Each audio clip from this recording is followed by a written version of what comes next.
Hello everyone, welcome to the channel. Moise is here. Hello man. I was just watching a video about whether Whoop, the fitness band, is it worth investing in. So what's this channel name again? MKBHD, the famous MKBHD. I was just watching his video on comparison between the Apple Watch, the Whoop, and the Fitbit, just to see if Whoop is worth it. Because I've been using this Charge 6 that I have on right now, and it's been doing pretty good actually. The app is really good too, and I have free premium for 1 year. By the way, the IFLY 737 MAX update is finally out, and we are going to be taking it from Sydney to Brisbane today. Both sceneries are installed. I think this is Fly Tampa Sydney, and then we also have Orbex Brisbane installed. So yeah, we'll start from a nice walk around, see what's new on this, and then hop in and fly to Brisbane. From the videos that I've seen, it seems like a very comprehensive update, and everyone's been praising it a lot in terms of handling. It has been handling really well too. Moise is asking Marcus Brownie. Yes, that's the guy, MKBHD. I was just watching his latest, I believe he uploaded maybe a couple of days back, 4 days back, comparison between Apple Watch, Whoop, and Fitbit. I was just watching that. Currently I'm on Fitbit. I really love the app, the Google Health app, now that it's merged with Google. It is really good. The AI coach is really nice. I don't know if AI coach is that useful, but I feel like I'm gonna make the most out of the premium benefits while I have it, and then I'll see what I'm missing when I lose my premium access, and think about whether it's worth it or not. But Whoop is like 3 times more expensive, more than 3 times more expensive. But I was just watching the video to see if it offers more than 3 times of what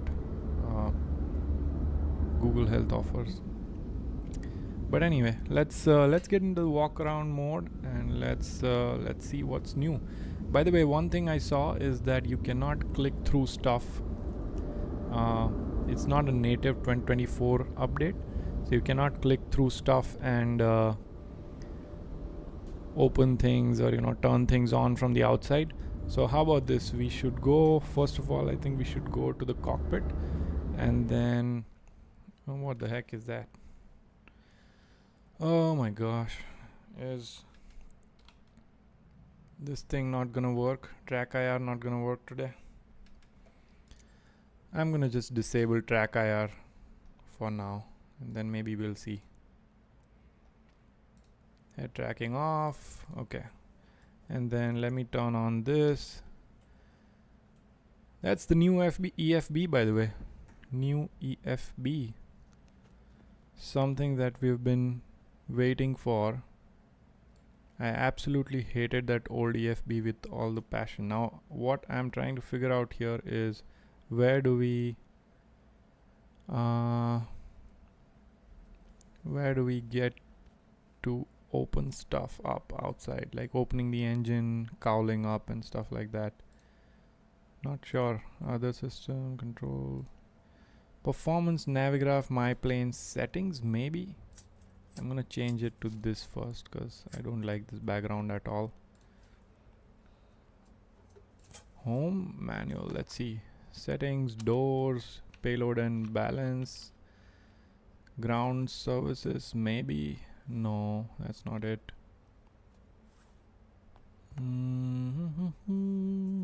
By the way, for some reason GSX hasn't been working for me.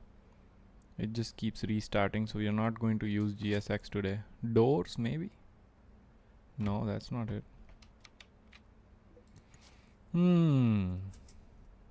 My plane has to be this, right?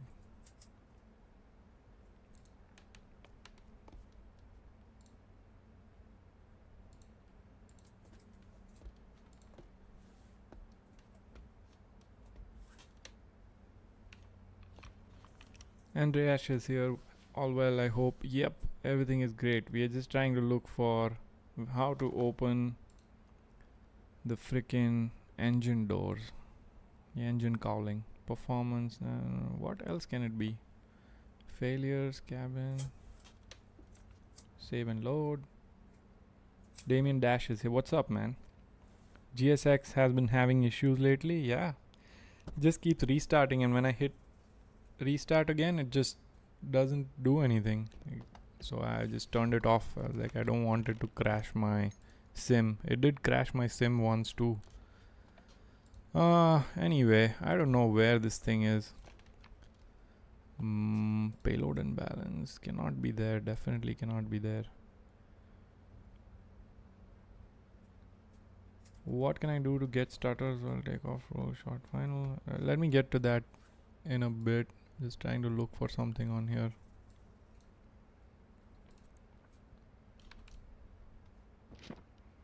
Ah, there you go. There you go. Is that it? Is that it? That is it. Engine 1 safety cones. Let's enable all of this. I think that is it. So I'm gonna enable all of this and then show you guys how it looks like from the outside. Access doors, engine 1, engine 2, APU. I guess you cannot have access doors to open up without protective covers being on. I'm guessing service doors, all of this. IDG, reset, extinguisher, systems. Maybe let's open this as well, and let's open all of this. We'll open up the whole airplane and see how it looks like from the outside. Okay, that should be good. Let's get out. Look at that. Finally. So we have safety cones, we have wheel chokes, we have everything opened up. Look at that.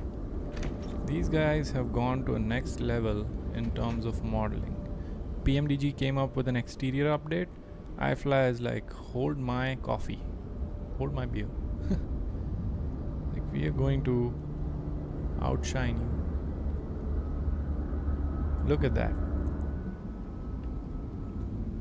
And then let's go from the other end. There should be some more detail here. Is that the IDG? I'm not sure.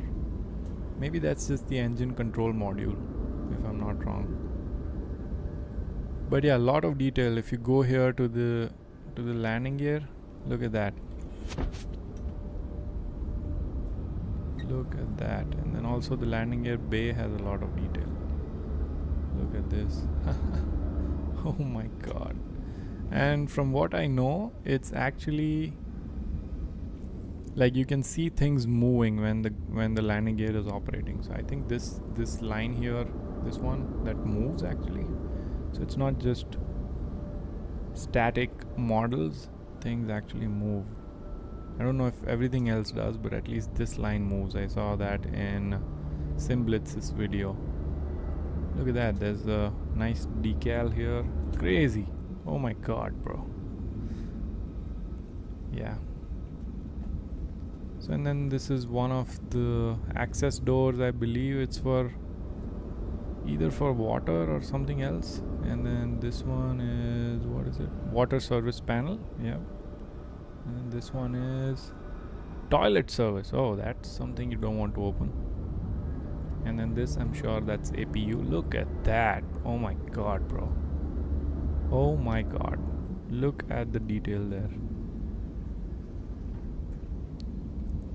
Xhapu says IFLY 737 MAX greater than PMDG. I don't know. PMDG still does well on systems and trim, like the whole trim logic and things. I'll wait for V1's comparison because he flies the 737 now. I think he has a lot more knowledge about the actual systems than I do. For me, for a normal user like me, yeah, sure. I think both the airplanes perform very similar. But for someone who is 737 rated, I think they would find they would find more details on pmdg that I would not even be aware of, or I would not even be looking for them, you know. So I can't really comment on which one is more realistic, but yeah, in terms of like from a normal simmer standpoint, I like both of them. Look at that. I think that's ground service GPU connection. Yeah, external power. And then you have all the pitot covers and stuff like that, and then you have this radome.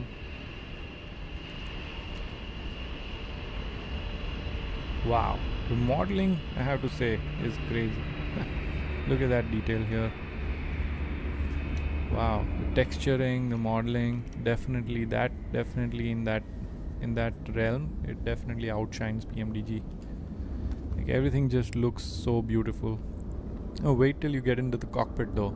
Cockpit is amazing. By the way, I removed the cockpit mod that I had because I thought that it's better to show you guys how it looks like vanilla without any mods.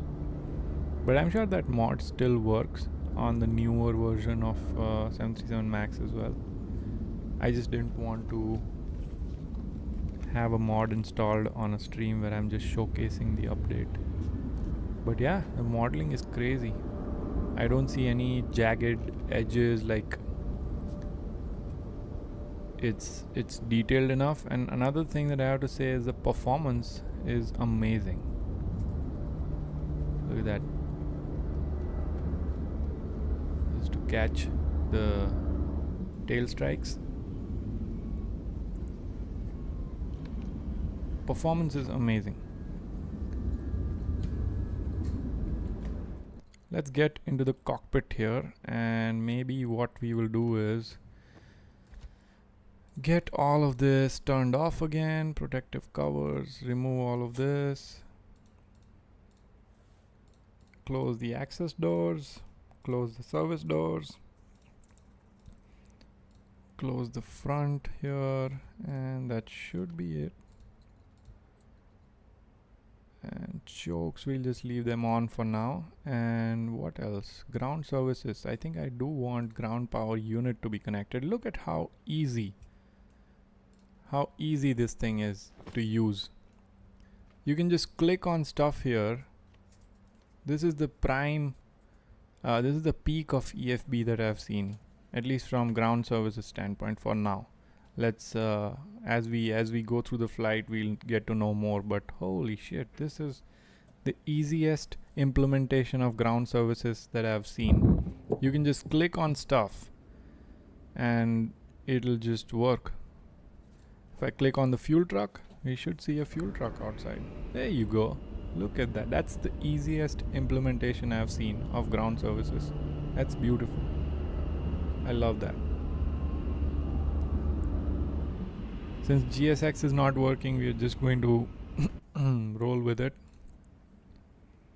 This is lovely. Forward cargo, aft cargo. This is amazing. Look at that. You just click on stuff and it's there. I don't think you need GSX with this.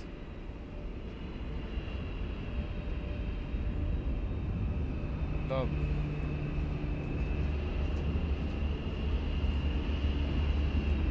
Oh, by the way, I feel like the sim audio is off, isn't it? Or maybe you guys are hearing it, but I'm not because of the speaker settings being... Okay, there you go. Now I hear it. Hopefully you guys were still able to hear the sim audio. But yeah, that's really nice. So EFB gets a big thumbs up, obviously. This is amazing. Now let's go to say payload cabin. There's cabin voice here, which I guess you can have like cabin announcements for different phases of flight. Let's go to Navigraph. I have already loaded everything. I should just import SimBrief flight. Oh, I have to enter the ID here, which I don't really have access to right away.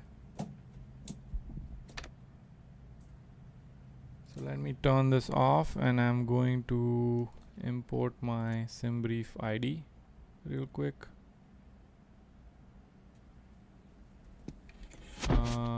Pilot ID, pilot ID, pilot ID. Where is it? Guess I have to just open SimBrief here.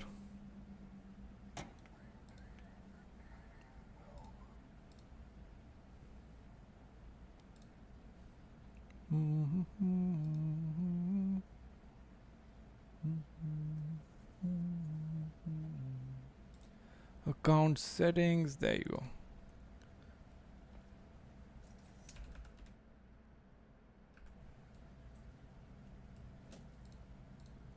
Give me 1 second, okay?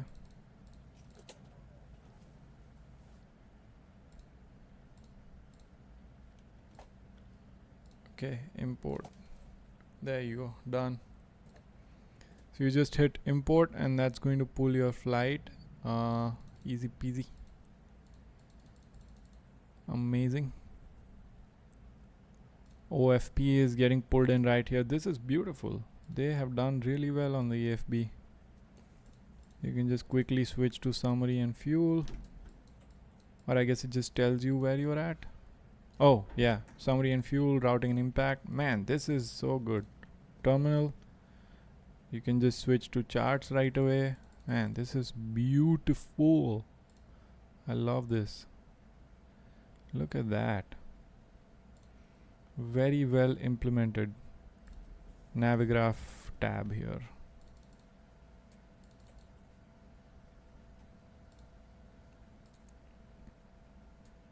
Let's go back. So the flight is imported here. So now I guess what I'll do is I'll just power up the airplane. And by the way,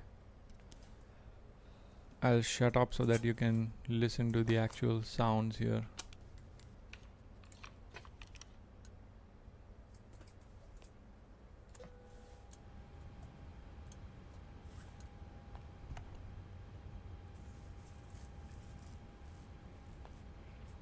Let me also quickly check everything is set up correctly. Yep, it is. Okay. Good deal. Flap set up correctly. Landing gear should be fine as well. Landing gear lever is down. Okay, good. And yoke should be connected also. Yep. Everything is good to go. So ground power is on. Now let's go ahead and do our payload. I wish they would change the EFB background to black, because it's way too bright. Like it's in your eyes, especially when you're looking at it in a dark room. Let's see. Load aircraft. We can say read from SimBrief OFP. So that's good. Is it doing that? Yeah, I think it is. Yeah, and then load aircraft. I would say fast time. Let's do fast time.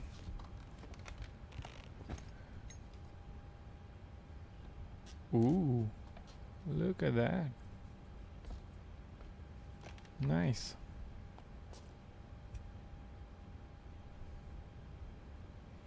Okay.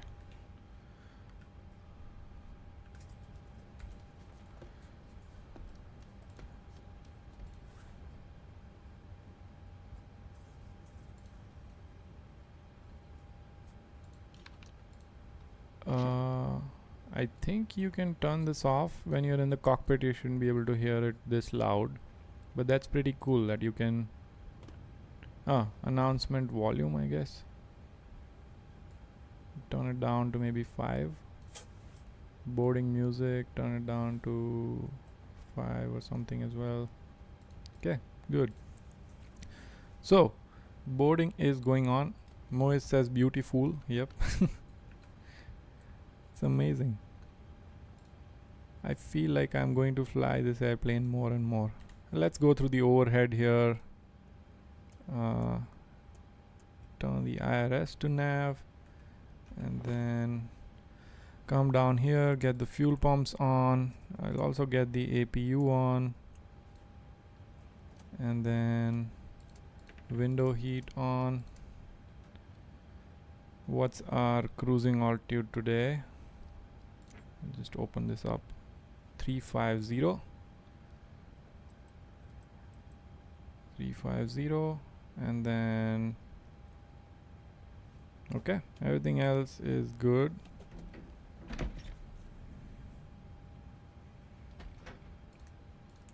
Electrical hydraulic pumps can also come on, and we'll increase the panel lights brightness just a tad bit. Emergency exit lights to arm, seatbelt lights to auto, and let's get out and listen to the APU. Sounds are by Boris.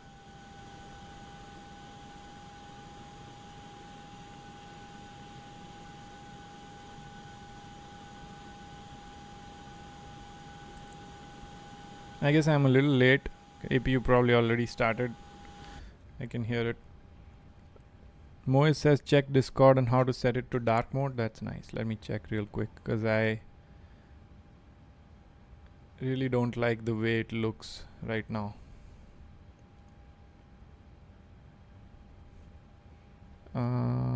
Community probably. Yeah.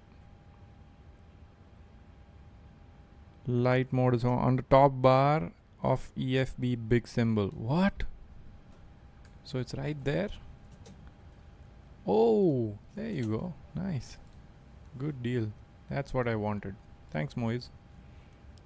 Look at how much better it is on your eyes when you have it like this. Nice. Thanks. Okay, so that's done. Payload and all is going on. Overhead setup is done. So we were on to doing our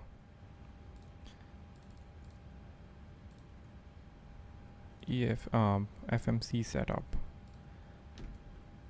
Nice. The displays look amazing, man.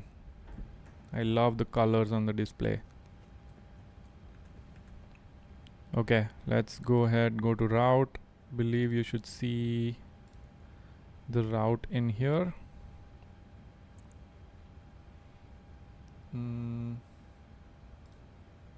Oh, I have to let it authorize to SimBrief. That's what I'm doing right now. It should be good. Uplink is ready. Load. Thanks.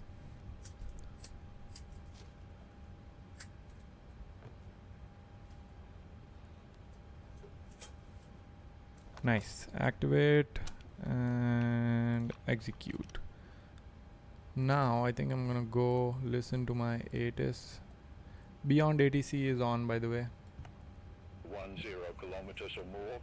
Hopefully you guys can hear it. 700 feet, overcast 5,300 feet. Temperature 17 degrees, 0.13 degrees. QNH 1032. Landing and departing runways 16 left, 16 right. Transition level 110. Read back all hold short instructions.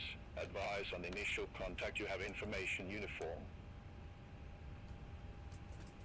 Kingsford Smith Airport information uniform 2220 Zulu. Surface wind 150 degrees, 15 knots. Visibility 10 kilometers or more. Few clouds 2,700 feet. Overcast 5,300 feet. Temperature 17 degrees, 0.13 degrees. QNH 1032. Okay, let's go ahead and ask for our IFR clearance. What information was it? Information uniform, aircraft type. Okay.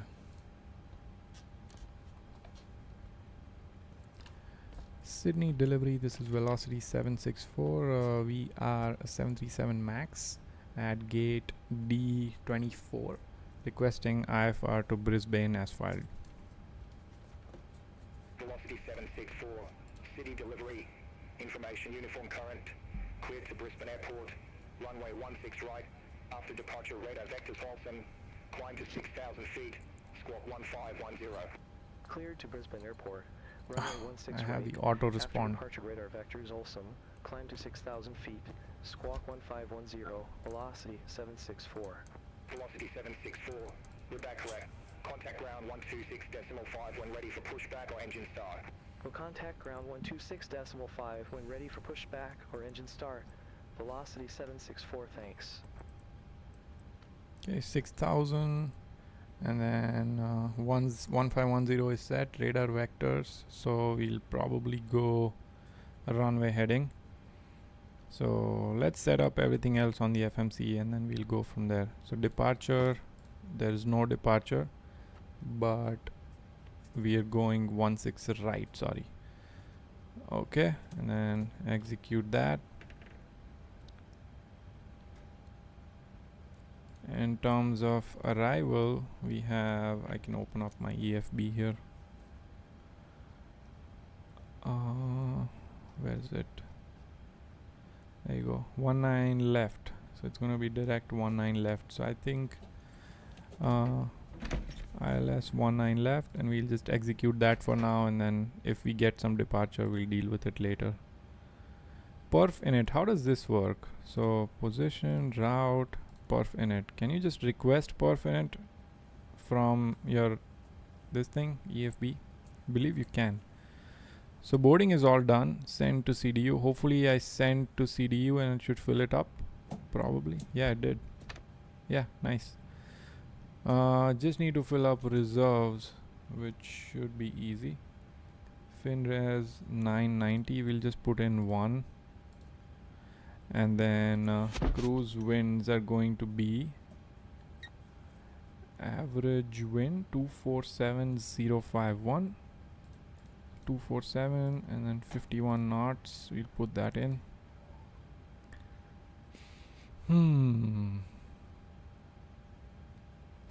Okay, I think that's good.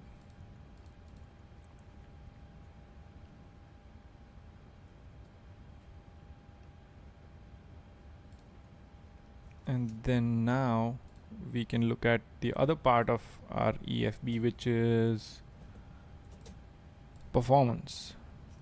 Let's see how they've done on performance. We are using real weather, YSSY, request, okay, close. Let's see. So airport, select, so I just have to put it in here. I thought it will just, yeah, it should, hold on. Read MSFS data. Okay, nice. So it just pulled everything that it knows. So that's good. Aircraft, select flaps. I guess I'll go flaps 5. AC will be on. Anti-ice will be off. And takeoff, maybe derate by 20%. Let's see how it does. Takeoff weight is also correct. All of this is correct. Load real weather, and then let's calculate, see what it does. Nice. So what happens if I say show full? Oh, okay. So I think it's changing the derate on the takeoff. Yeah. Okay. So we are doing 20% derate. Flaps 5, trim 6.37. Moise is saying that today's meal is loaded fries with your stream. Gosh, bro, you are... Last time, bro was having some pizza, and this time he's enticing me with some loaded fries.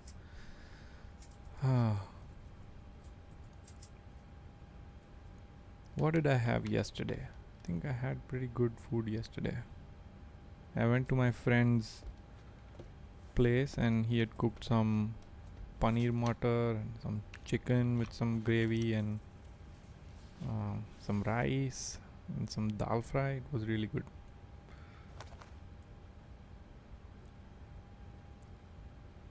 Okay, so this cannot be pushed directly to the EFB, which is interesting. They did all of this, but this cannot be pushed to the EFB. Selected temp is 49. Put that in. takeoff, flaps 5. And actually, I'll have to probably put the winds into. So the winds are 147 at 1.5, 147 at 1.5. Sorry, at. Wait, what? Oh, my bad. Coming from 147, 15 knots. That is in. CG is, I believe it was 22 point something. 22.5. Yeah. Can I just click on it? There you go. Okay.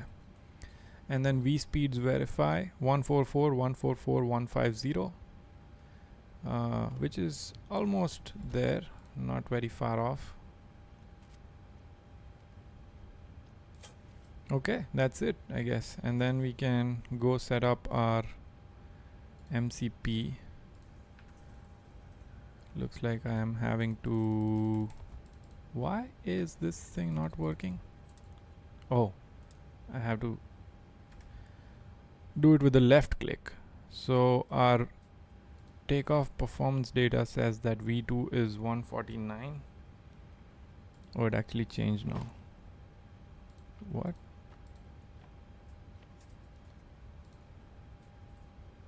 Not sure why. Okay, yeah. That's from the QRH. I can just put in manually 144, 144, and then 150. I'm sure there's a detail that I'm ignoring here because it says QRH was this, but then it was calculating something else. Maybe there's some bug, or I just don't know what I'm doing. Higher chances of the latter. 150, so I'm gonna put in 160 here. 160, and then from heading standpoint we'll just put in runway heading because they are going to vector us to the first waypoint. So I'm just roughly putting in runway heading here, and then we can do the rest later. Okay, everything is set up, good to go. Let's go to our overhead panel and transfer the power to APU, turn the APU bleed on, and then also get this to auto. That should put us in a good position. Shit! Gosh, man. Always make that mistake. It should power up pretty quick here. Okay, I think I'm ready for push and start, so I'm just gonna go ahead and request it. Request pushback and engine start. Century Media Films is asking, does the new EFB support Lido charts? I don't know, honestly. Velocity 764. I see Navigraph, but I don't see any other options here for charts. I think it's only Navigraph.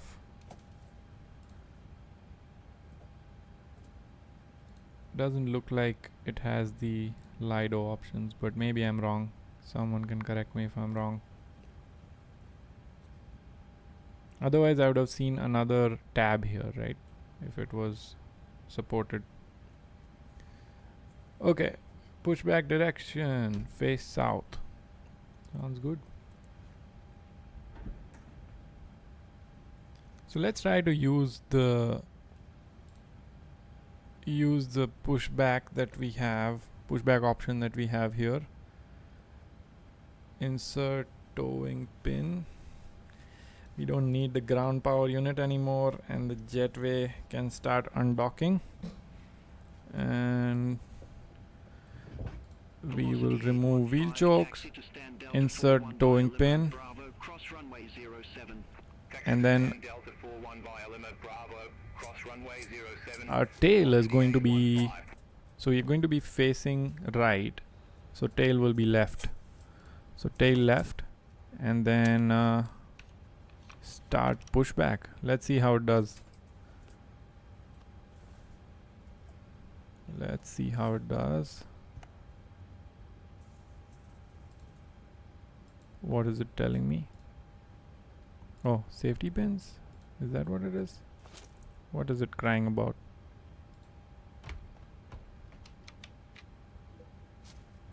What does it not like?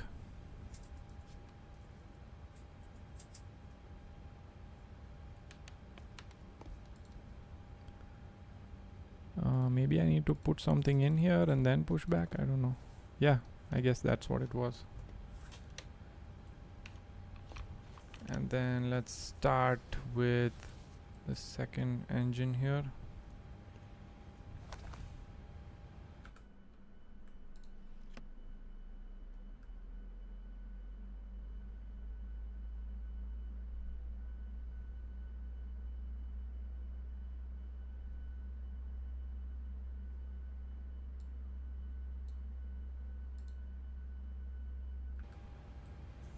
I need to figure out what's up with the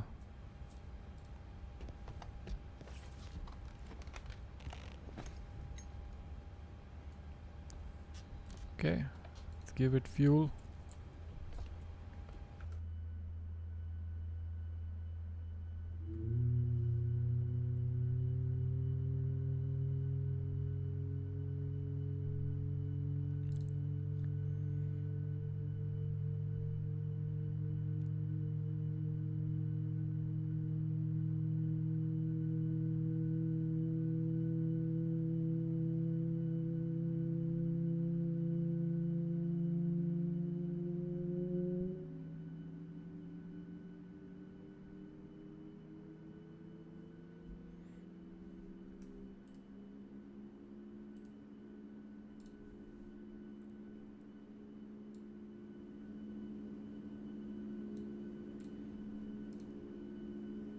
Sound should be a bit better now.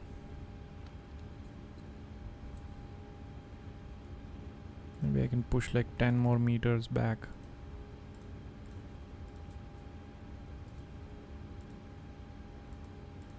Oh my god, this thing. I really miss GSX.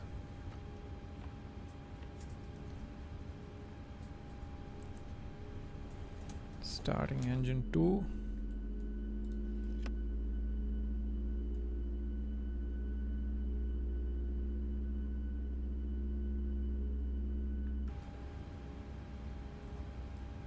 Give it fuel. All aircraft be advised, information Victor, now current QNH1032.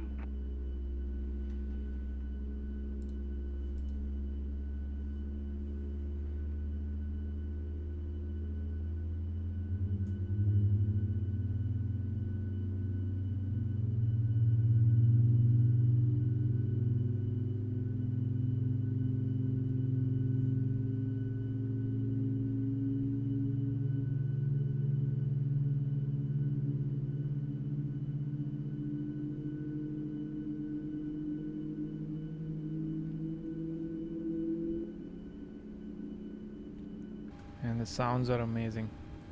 Yeah, let's get the parking brake set here, and also our trim is going to be somewhere on 6.37, which it is already set to that. Anti-collision light should have been on before.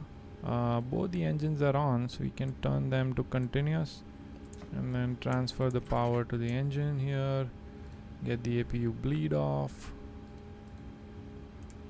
and then packs to auto. Probe heats on, yaw damper on, taxi lights on, APU off, and then remove the towing pins here.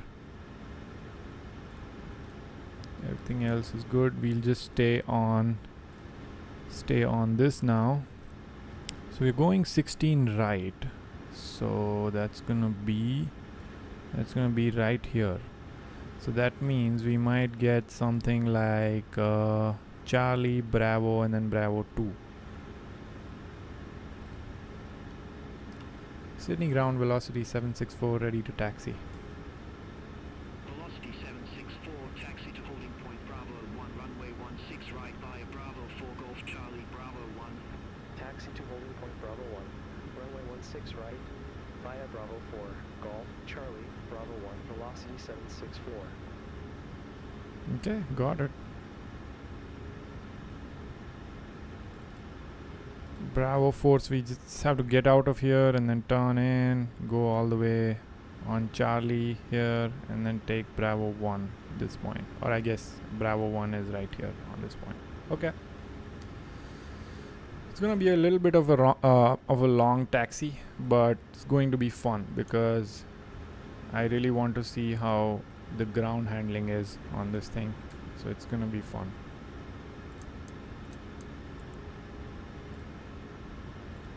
Okay, let's get the parking brakes out, and I want to see if track IR works, and if it doesn't, it's fine, but I just want to check and make sure that it, because if it works, it's gonna be fun. Okay, so there it is, and then if I reset the view, does it do it? Gosh, no. Doesn't reset my view for some reason. Let's see, joystick 12 is center.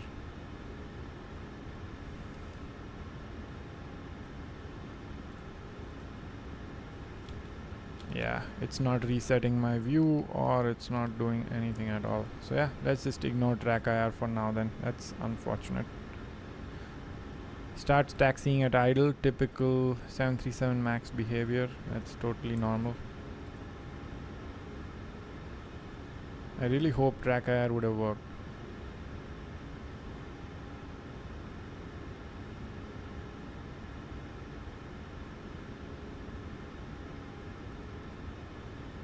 The sim does look amazing. Moise is asking, has your side stick arrived? Because many Airbuses are going to come. No, because Winwing hasn't even sent any emails about the pre-orders yet. So they did showcase it again at Flight Sim Expo, but then I haven't seen a single email from them yet on that latest side stick. So yeah, it hasn't come yet, unfortunately.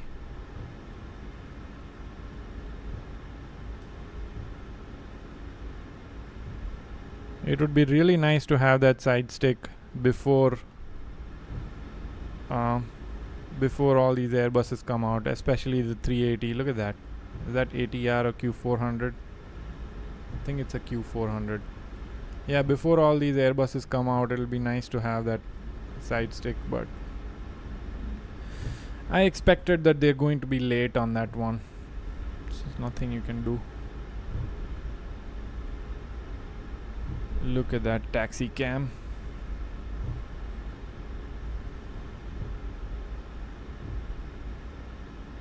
That's how we are going to taxi actually.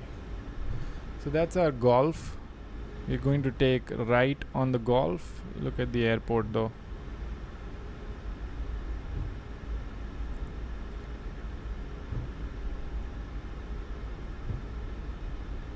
Yeah, it would have been really nice to have track IR at this point. And then we are going to go Charlie, which is right here.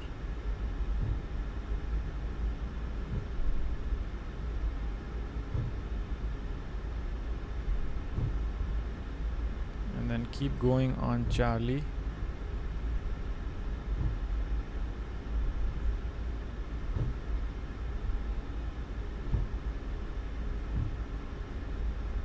I don't know if this is Charlie or if this is Bravo. I think this is we started on Bravo. Yeah, that's wrong. It's okay. We can just go here and then turn back in. So I'm not sure why, but I'm getting a tad bit of stutters here. I just want to check and make sure that my settings are as they should be. 200 ultra. Okay, everything looks good. I don't know.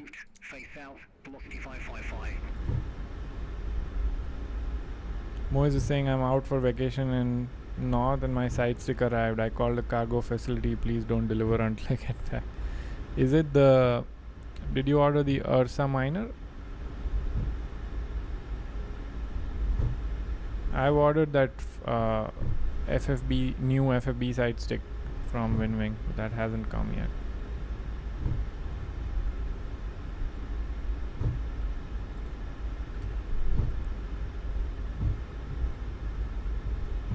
guy landing.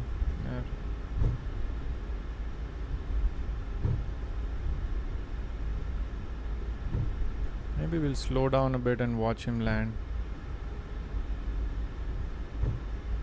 Let's go out and watch him land.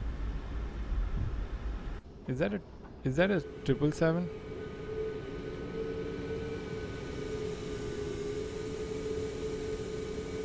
Yeah, that is a 777.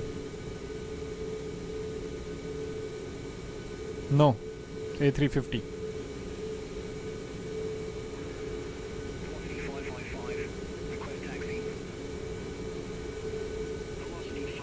Banger.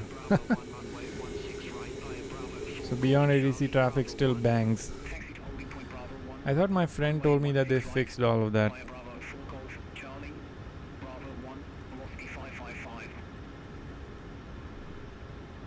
So we have to keep going until the next grass area and then take a left here. Onto, no, actually no. Keep going onto the second one and then take a left. Okay.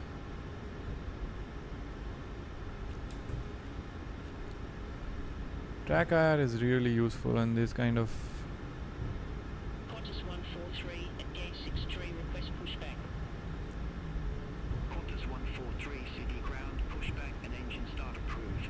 Day south. Pushback approved, day south, Qantas 143.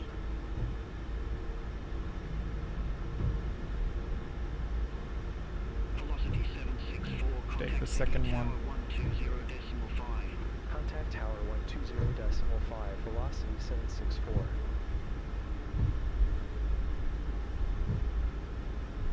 That's Bravo 1.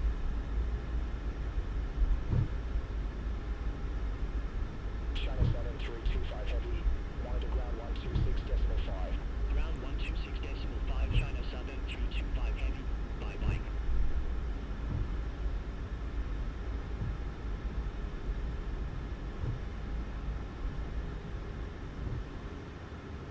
Okay, let's wait here. Get all our lights turned away. Everything else looks good, I think.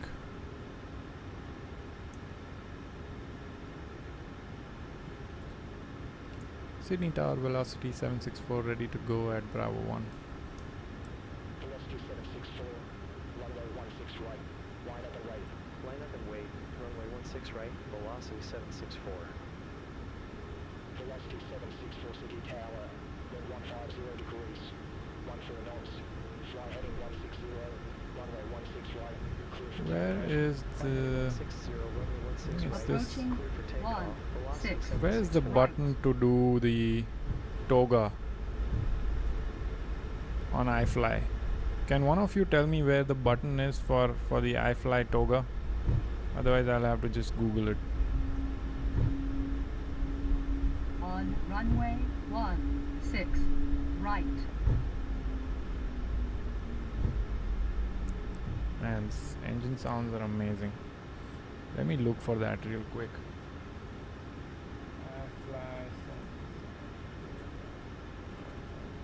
MSFS. Is there a click spot for this toga? Let me see.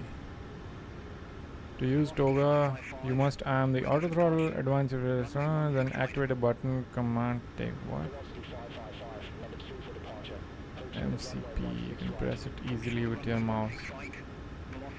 Hidden click spot on the MCP. Where is it?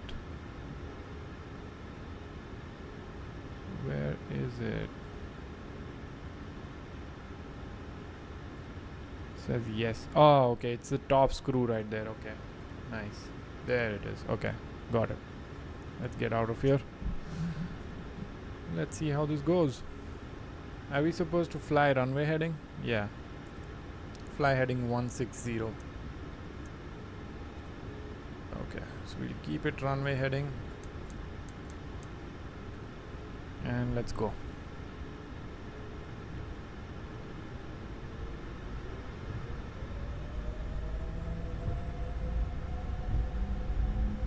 %, stable.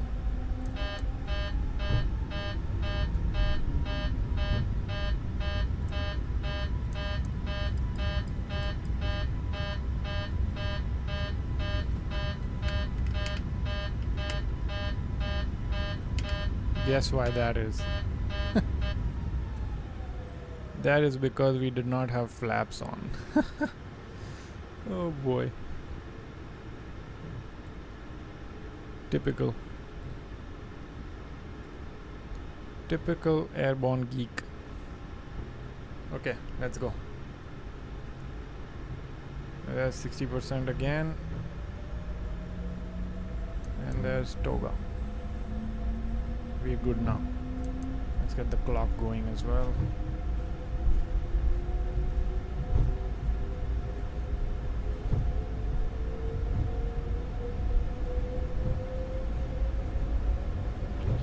Feels very heavy.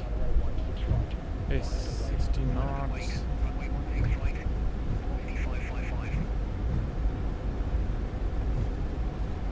Feels very heavy.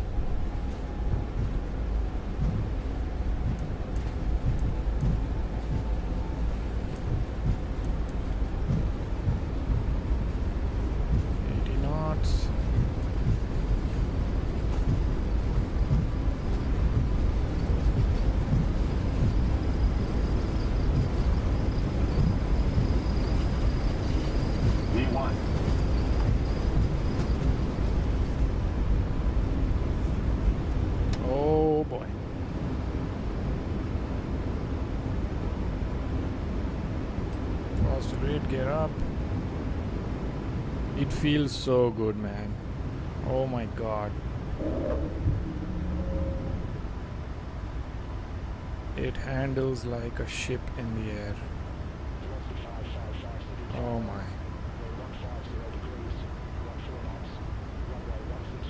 It feels like an actual airliner.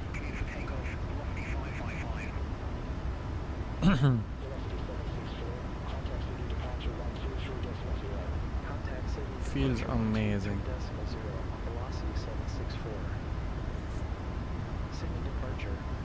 Just gonna hand fly. Wow.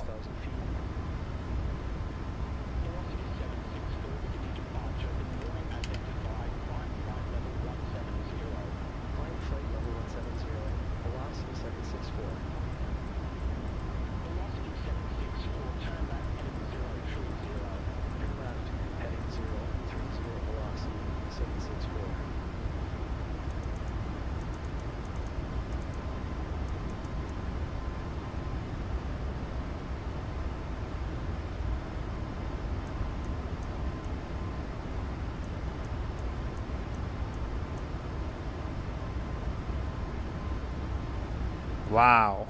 Oh my god, bro. This feels amazing.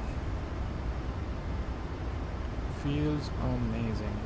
I'm sorry that I'm not giving you the views that you probably want, but I'm just loving the hand flying here. It's amazing.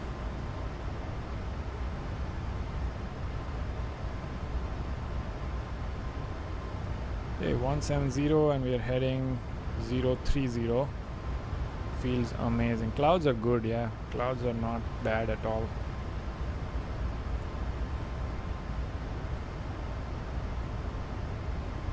Clouds are really nice. Okay. So we are fully IFR, so I'm just focusing on instruments now. Don't want to be looking outside and then losing.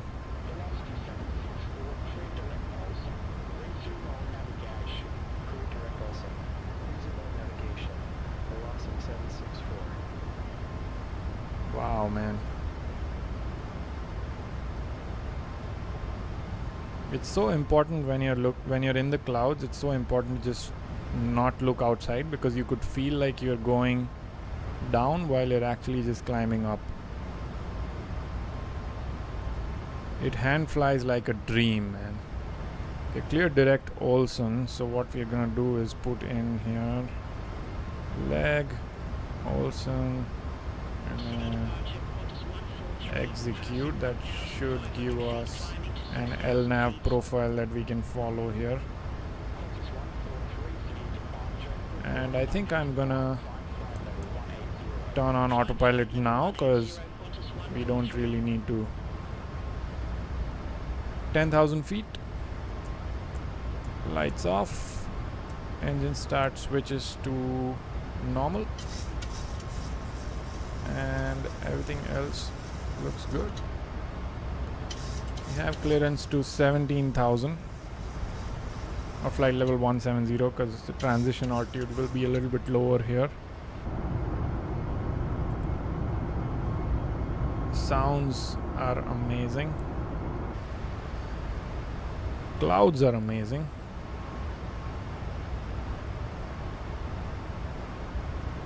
Is the sim sound a little bit too much, or do you guys feel like the sim sound is fine? X Hamad is asking, do you think 4050 is good enough to run? I mean, it is good enough. It's just about how much you want to push on the settings. If you really want a sim that is like fully maxed out and stuff, you're probably better off with a 50 series card, maybe at least a 5070, 5080 at lower res. If you want 4K maxed out, then you have to really think about a 5090.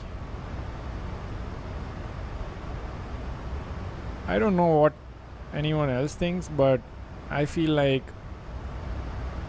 if you're willing to run 4K maxed out, the only card that can really run that is a 5090. You can get away with other cards, but I feel like the real smoothness lies in a 5090 and a 9950 X3D if you want to run 4K Ultra. Moez is asking, is Active Sky running? Yes. Active Sky is running, but it's running passive, I believe. Let me check. Yeah, it was running passive.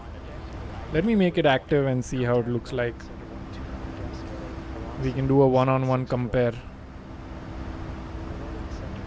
That looks terrible, you see. I don't like that. That looks good. Yeah, that looks good. I'm gonna leave it on. So yeah, now Active Sky is running on active.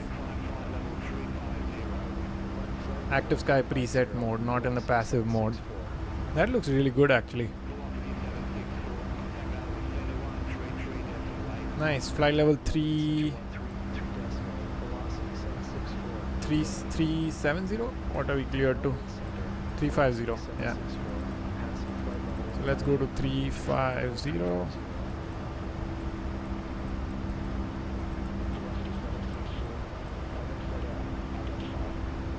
Xapu says, so what can you recommend against my stutters during takeoff, roll and short final? It's main thread and I have TLOD set to 100, OLOD 100, CPU kinda low, and yeah, I don't know. There's not much you can do here because your CPU is limiting your performance so much that you cannot really do much there. You are at a level on your TLOD and OLOD where anything less than that is going to look absolutely atrocious. So honestly that's the best you can get with the rig that you have. You can try using auto FPS to reduce down your TLOD to 50 at the airports, and then maybe push it up as you climb, but that's pretty much all you can do. This looks really good. It looks real. Wow. IFLY has done a great job at modeling. I don't feel the need to install any cockpit mods because the textures are just so good by default. Yeah, you can use auto FPS, Xhapu, for your question. Andre is asking, do you use auto FPS? Trying to find the best settings for me on a 5080. Yes, I do use auto FPS, and I have my settings posted on Discord, but I can show it to you right here as well so that you don't have to go there. I didn't have it on right now, but I mostly use it. Here's my auto FPS settings. So I use FG because my FPS is locked to 120. I set it right below that, 115. So what I'm basically telling it to do is do not make any changes unless I'm getting more than 115 FPS, because I at least want that much until before it starts editing my TLOD to make it look better. So I'm telling it that, hey, keep the TLOD to 200 because that's my base until you know that you're at least getting above 115 FPS. So right now I'm getting somewhere around 120 because actually I can show you guys how much I'm getting. Wait, there is no way I made that mistake. My landing gear is up. I don't know why it shows that it's down. There is no way. Look at this shit. Look at this. Why is it doing that? Why? Oh, landing gear is up. Did you see that? So when I hit escape, it was showing the landing gear was down. Not sure why that was happening, but anyway.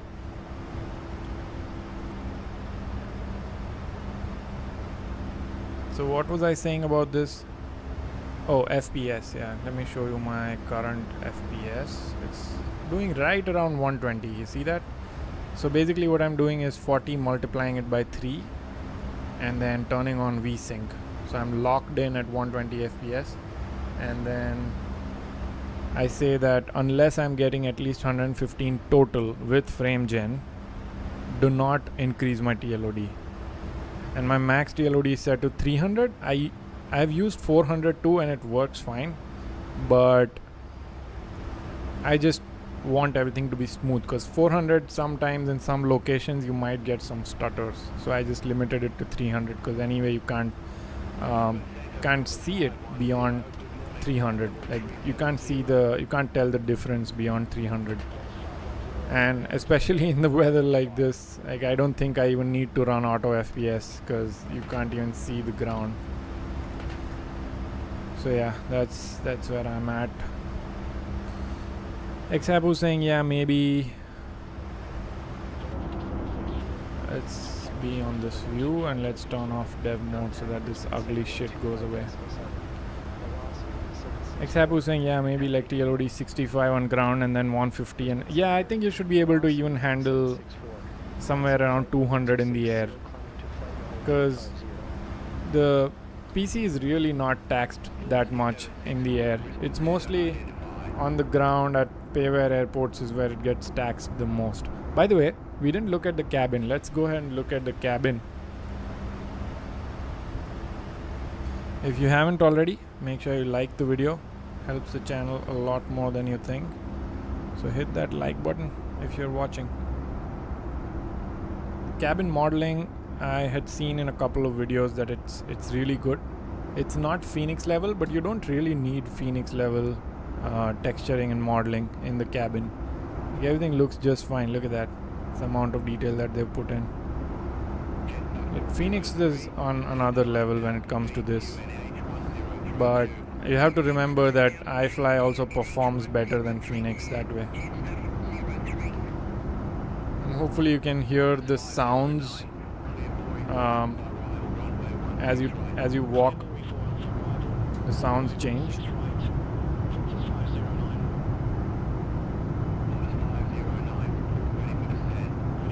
which is amazing.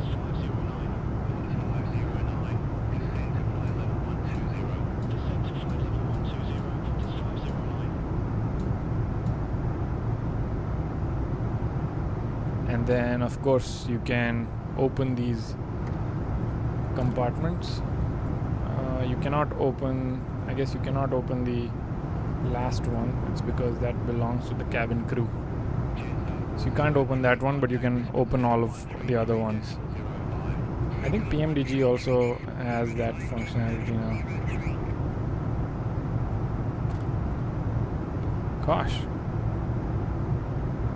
just trying to close them. And then coming to the best feature, I feel like this is the best. Like, this is the pinnacle of flight simulation. Okay, the best feature that iFly has implemented is in the back of the airplane. I'm sure none of the YouTubers will show you this one. People make videos and all that, and they forget that this is a flight sim.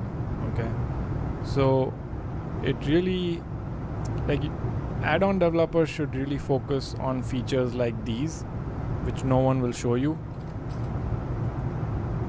compared to like working on shit like flight model and stuff. Like, who cares about flight model?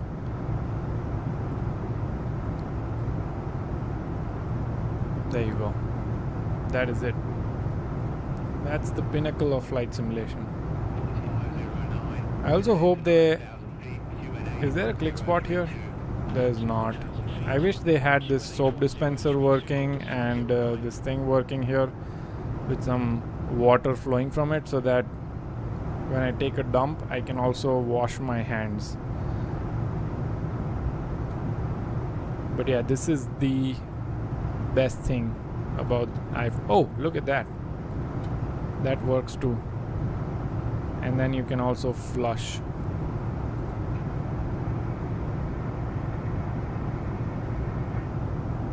You hear the flush?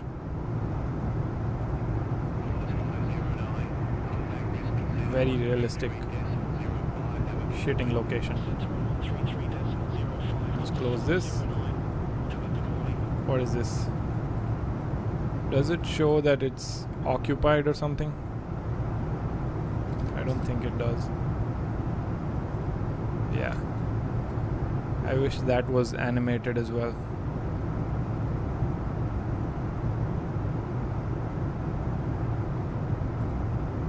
Really neat.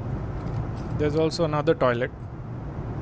Let's say if this one's occupied, all study level, you can open this one and take a dump here. Just don't forget to flush. Okay, so that's the best feature according to me. And then we move to the front of the airplane. I believe they've also edited the what do you call it, this cabin crew lights control and stuff like that. That's pretty neat too, but nothing that really surpasses what they've done with the toilets. So let's check out the cabin lights now. These curtains also work, I believe. Let's try to click on them and see what happens. I think they work. There you go. Curtains work. Nice.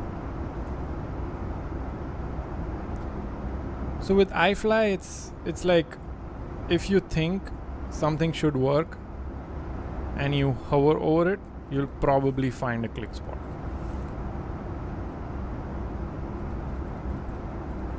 Cabin calling stuff doesn't work, I guess. Okay. Does the screen start? No. So yeah, if you're going business class, your screens probably don't work. You just get bored. Okay, now coming to the cabin lights controls. We are going to keep our camera... Where is this thing? Where the heck is this thing? I thought it was there, no? I thought it was right here. What the heck? Wasn't it right here? Or am I tripping?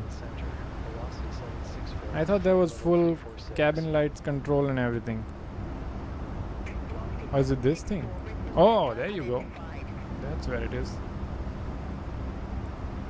Zone control. So right now it's set to cruise.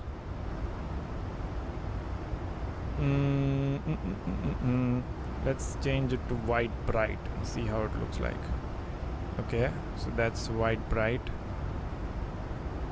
And then let's change to... So all of these are just modes. So boarding and departure has one mode. and then you have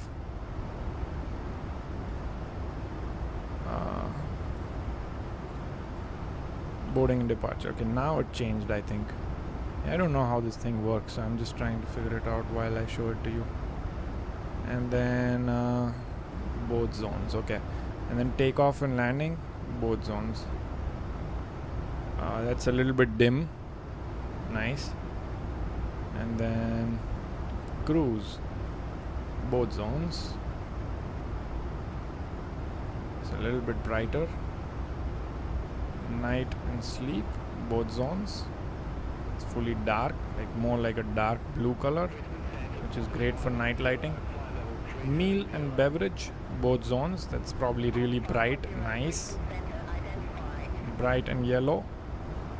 And then you have sunset and sunrise. What the heck is that? Ooh, look at that. That looks good. That's sunset and sunrise. And then you have white bright, which yes, we saw that. And then you have white medium. And then you have off. Nice. I know pmdg can do this too, but it's nice to see that you have this kind of control. Probably great for screenshots and stuff. System unavailable due to IFE. Off, or power for non-essential function has been shed on the flight deck. Okay. Maintenance, enter password. I guess this is just a visual thing, but the main thing here is just lighting. What's this? I don't know what this does. Any other click spots here? Any coffee click spots? No. Just checking. Nope, nothing here, nothing here, nothing here. And this thing can close. Nothing here as well.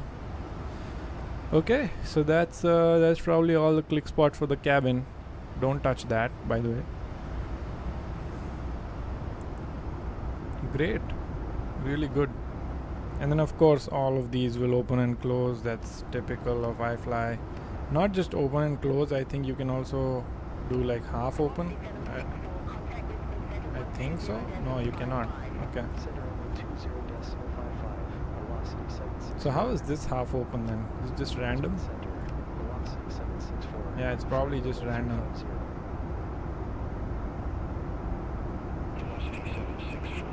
Beautiful though. The modeling is great.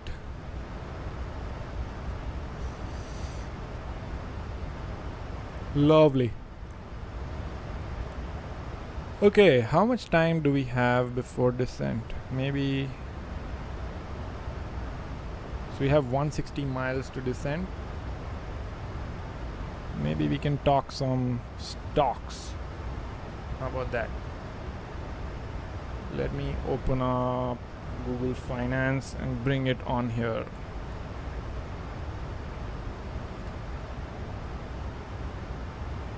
Not Yahoo Finance. I'm looking for Google Finance. Because we have 160 miles, so why not just prepare for the week?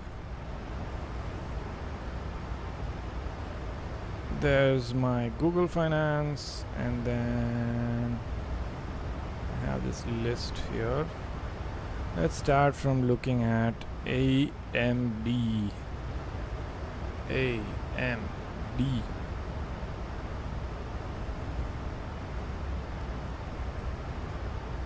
AMD. Hope you guys are still riding the train on this one. Hope nobody sold it. And then I'm also going to pull up my trading view to look at VUG launch chart. There you go. Okay. So overall, like from the market standpoint, what are we doing here? So overall, from a market standpoint, if you look at like a very high level, you know, let's look at maybe like a 1 week chart. Okay. So I had drawn these lines back when we saw this dip here, and I just keep track of like critical levels and stuff just to watch the market overall, what it's doing, right? So this was during that 2022 time frame when the market just dropped significantly, for going from like 52 to 36. That's crazy. Love that.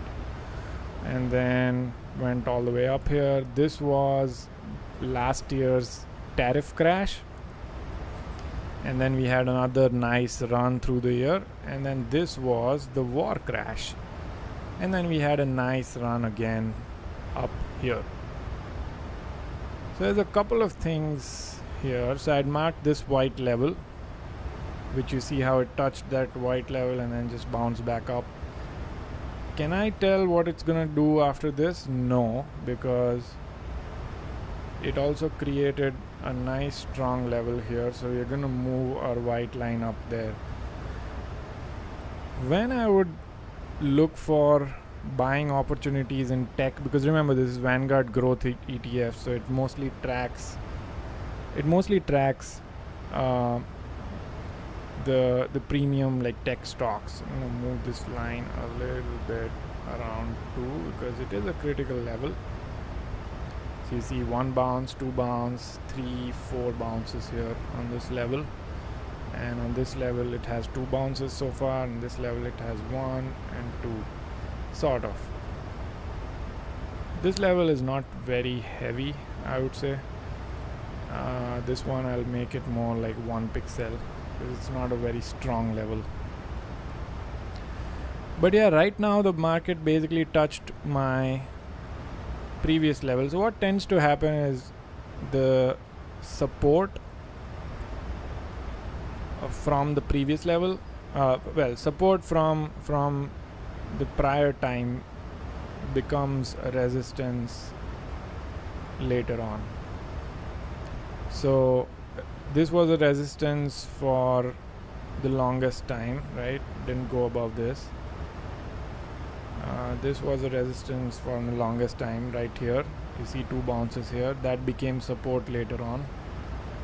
That's what tends to happen usually.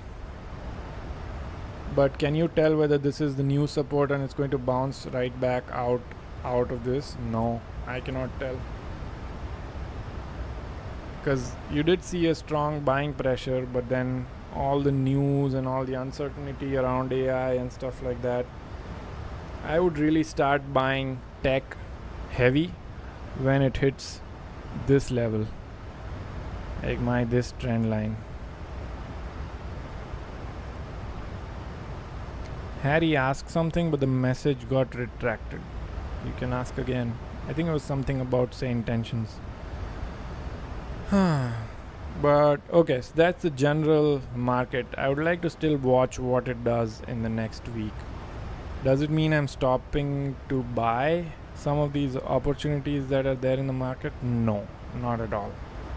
It's more about when I push more on NVIDIA, AMD kind of stuff is where I watch this market. Because remember, there was a lot of rotation going on in the last week.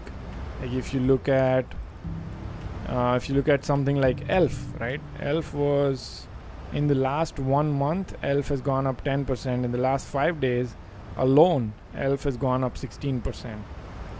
So even though all the tech was dropping, there are these consumer discretionary stocks that were going up. Like for example, I think CELH went up a little bit, not that much, 5%, but then there was other stuff, I forget the names. ELF, I think Cheesecake Factory has been on the roll, I believe. I saw that from Jeremy's video.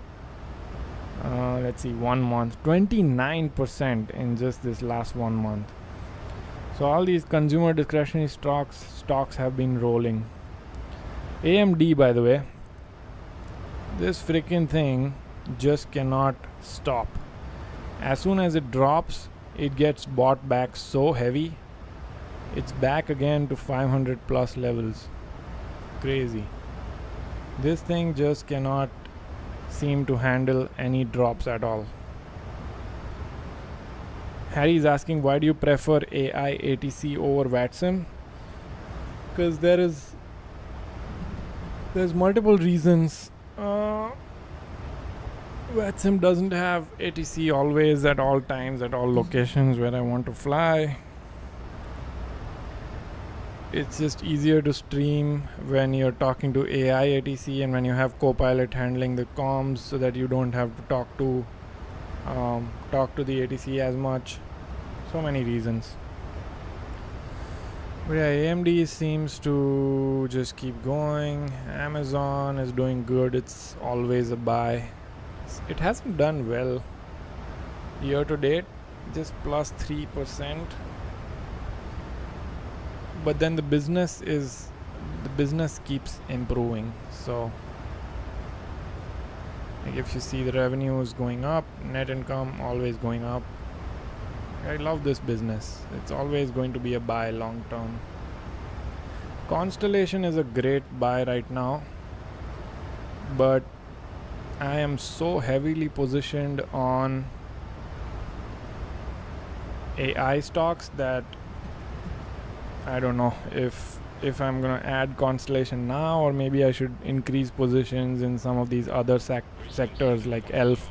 I have some shares of ELF, but I want to collect more before it goes beyond like 200, because that's what I think the long-term target is for ELF, is 200 plus. So I might collect more of this, but then the question is whether I should invest in ELF, CELH or SoFi. CELH still has some cloud. I have a lot of CLH, but it still has some cloud around how the leadership is going to handle this merger with Rockstar and Alani and these companies. Look at that, year to date minus 36%. I know long term it's going up, but I already have decent amount of ELF. So I think next week, Monday, this is what I'm gonna pick to add more into. 36% year to date down, but the business has only gone up. If you look at annual, right, revenue is going up, net income's going up, right? Same with the balance sheets. Assets continuously going up. Liabilities are going up as well, but not as much. And then same story with cash flow as well. They've been maintaining a pretty healthy net income, healthy investing, healthy financing. So next week I'm going to add a bunch of SoFi, because I feel like that's a very good long-term bet, and especially at this price, where look at the market cap of SoFi. It's just 21 billion. For a fintech company, I feel like it is undervalued right now, and it can easily go to, I don't know, even $100. I would love to run a projection on SoFi though. Let me see if I can ask the AI research thing to run projections on SoFi.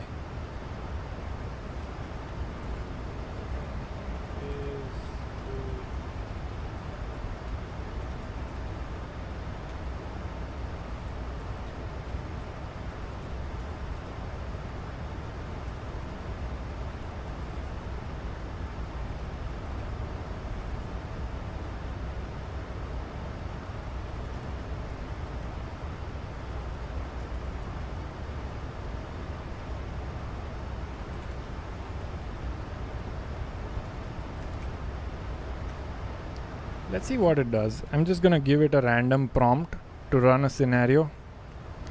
Let's see if it's able to do that. If not, I'll pull up my app that I've created.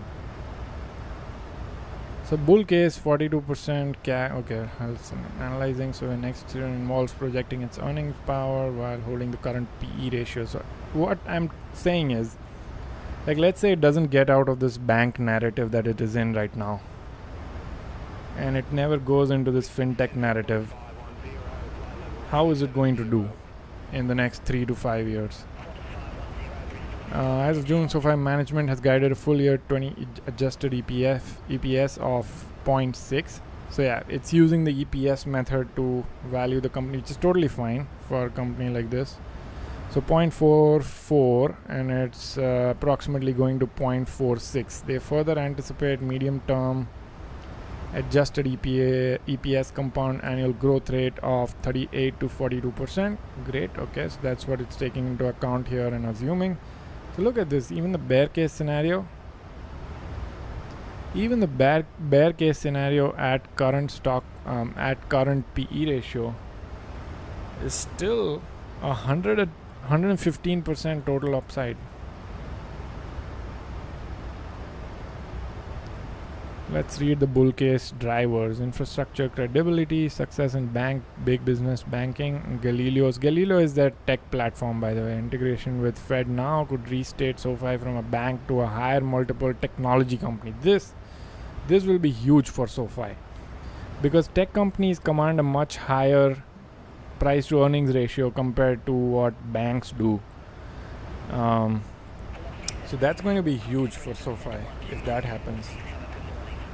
But yeah, even if it deteriorates, like in terms of the narrative, right, it's still hitting its earnings numbers so well every time that it's just becoming a very obvious buy to me. Let's read the last time's earnings transcript here. Call transcript, expand highlights. SoFi delivered a strong Q1 2026, 41% year-over growth. That's crazy.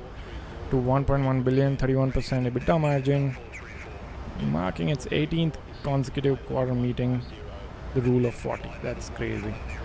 The company reported 1.1 cash revenue driven by 690 million of net interest income, 390 million from fees and technology services. So decent ratio as well. Member growth reached 14.7 million, up 35% year over. Nice, that's really good.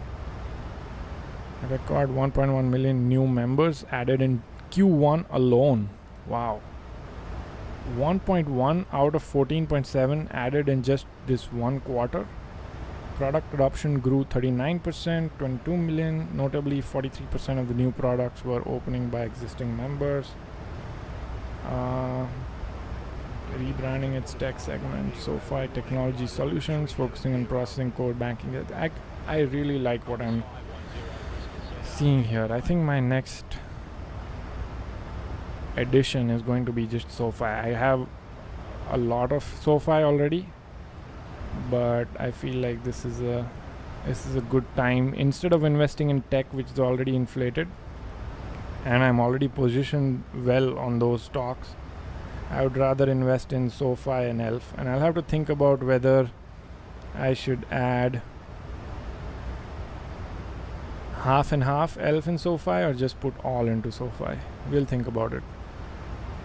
But that's the market for you this week. And then we're about 40 miles away, so I'm gonna do some flight simming as well because the flight sim channel. Anyway, Oleg the Aviator is asking me, how is the performance for you in IFLY? Because I got 900 FPS in IFLY Max in the first Phoenix. I get it's quite a difference in performance.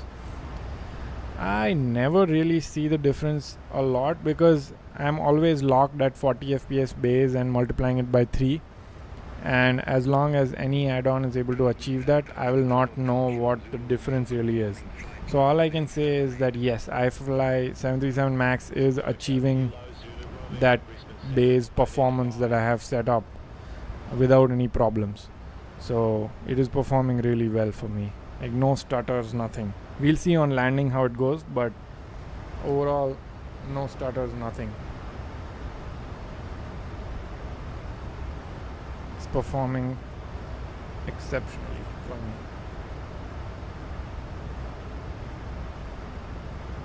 So let's see what arrival we get.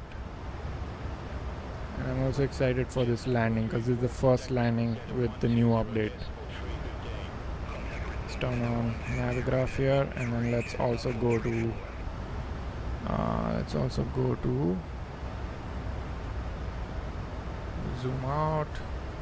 What chart is it looking at? So we're going to switch to YBBN, and then we'll go to star and see which star we get, if at all we get a star. Otherwise we might just have to pull up one of the ILS charts here. About 30 miles away from top of descent, so I'll stay on this. I also get higher VRAM usage in the IFLY MAX.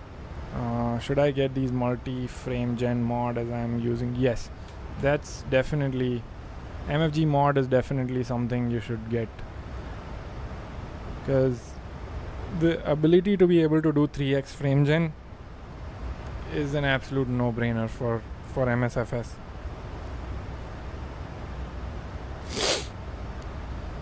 Okay, 30 miles. Maybe I'll ask for a descent a little bit early. I know VNAV is not the best on iFly.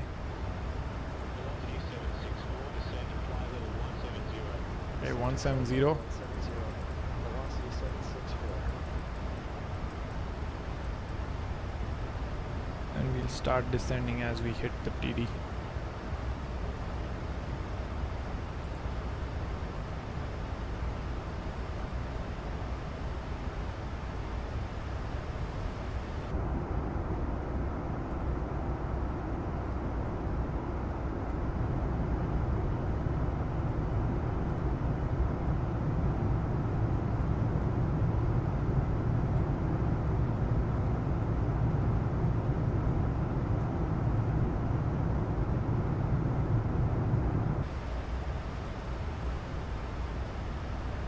Oleg is asking, because it's not native on the 40 series cards, will it be stable? Yeah, I've not heard any problems.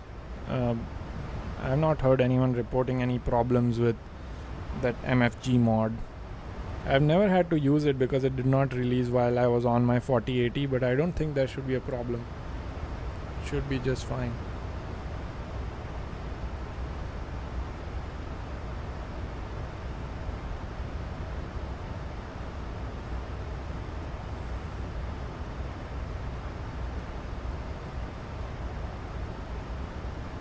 Okay, about to hit TD.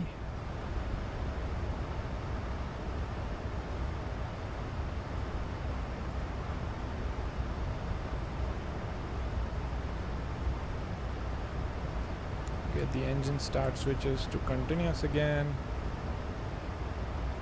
So far we haven't made any crazy like flight breaking mistakes, which is very surprising for an airborne geek stream.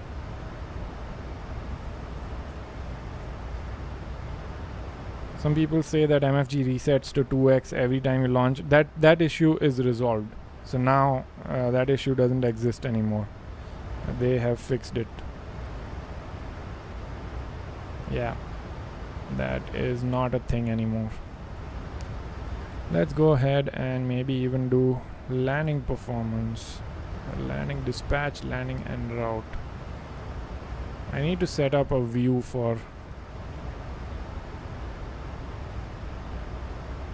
this thing. Select flaps. We are going to go flaps 30. I think that's normal. AC on, anti-ice off, brakes 2, all operational, none, and load real weather.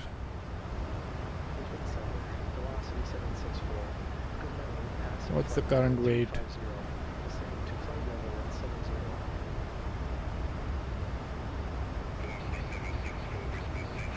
Landing 69619. Is it? VREF add. What else do I have to select? Runway is dry. Calculate. 210 at 6 knots. So our VREF is going to be 151, somewhere around there. Okay.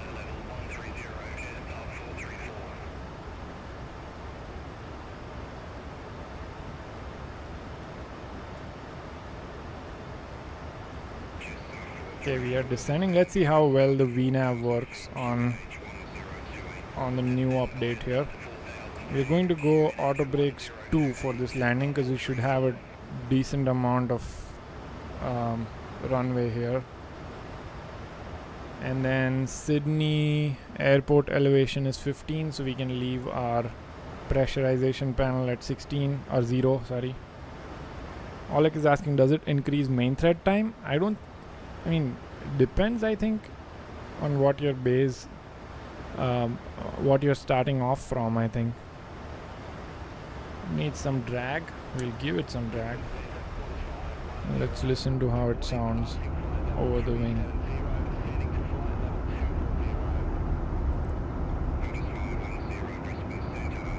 Yeah, you can hear the air drag sound. That's crazy. Nice.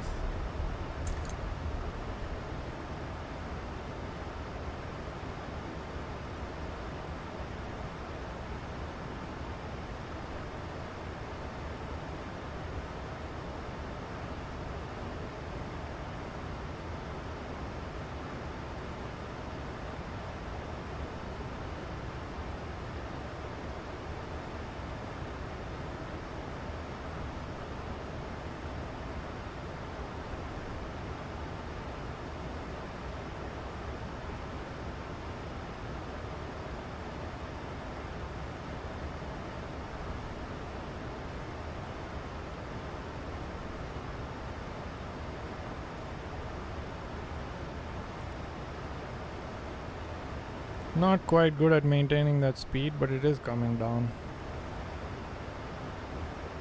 Let's increase the range a little bit so that we see what's going on. And they haven't given us any stars, so I believe we're just gonna be vectored to the runway. Init ref, flaps 30, 147. And the frequencies are 110.1 and 196. So we're gonna also bring in 19. Is it 19 left? Yeah, it is 19 left. And that should tell us 110.1, 196. Let's tune those in. 110.1.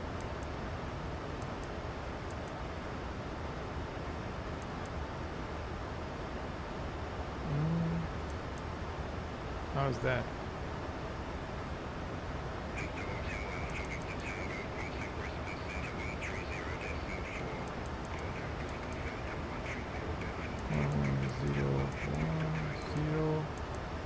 Flip, okay.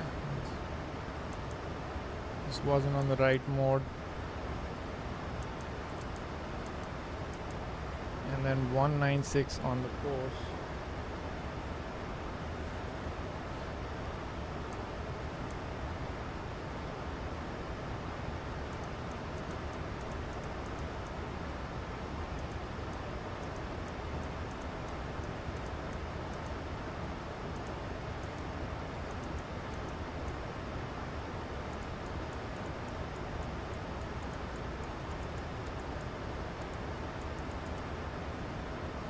Okay, 196, good. Xhapu says on auto FPS, what should I set the setting auto method to?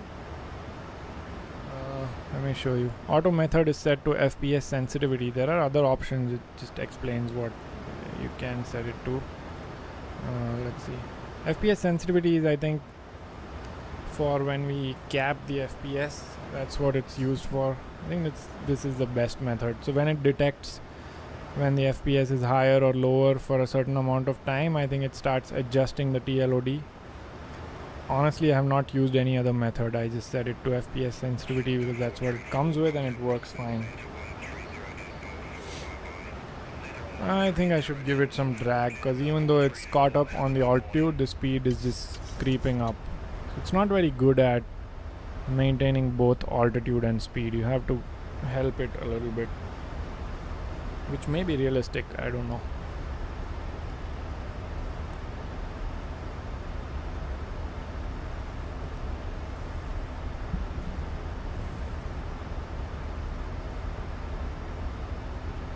Xhapu says I don't use frame gen and no capping. I think you should still use FPS sensitivity because regardless it's going to target that FPS.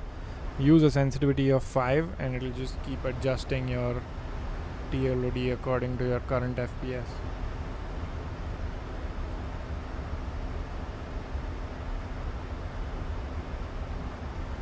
Why is it so freaking saturated? I don't know.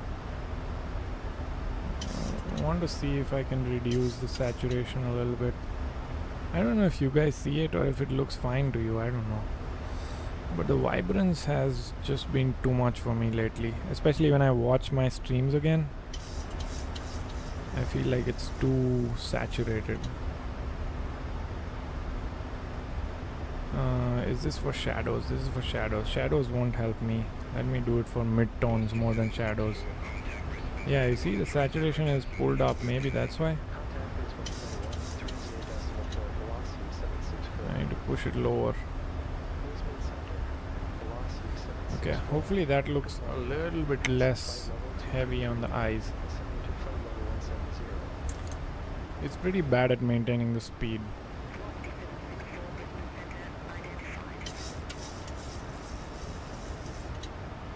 Let's see if this thing does well for us this time beyond ATC, if it routes us correctly this time. We're going to do some cloud surfing as well, looks like. Pretty heavy cloud layer. And while we do that, I am also going to pull up weather.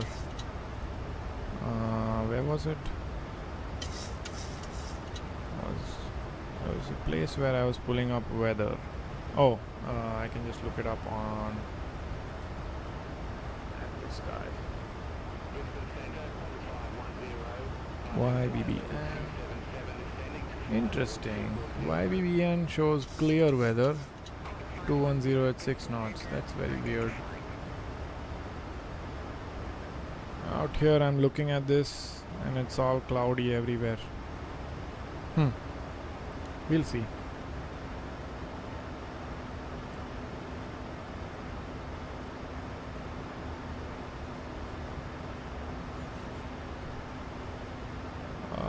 Can I request weather somewhere here? Maybe?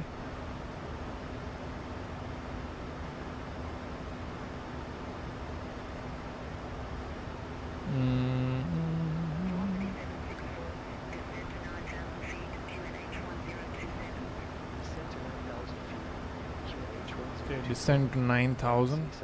Let's set that up.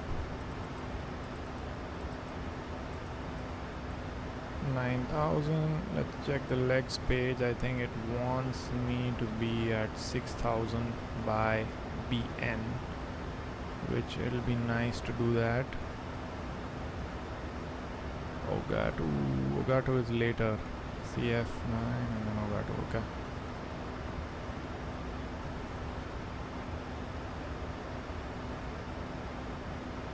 I think we'll be fine. I think we will be fine. About to be cloud surfing in just a little bit.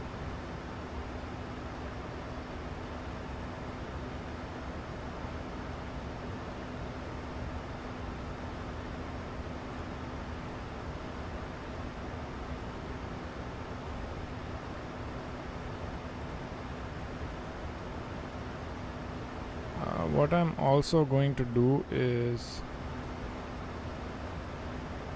finish my video that I was watching while we descend.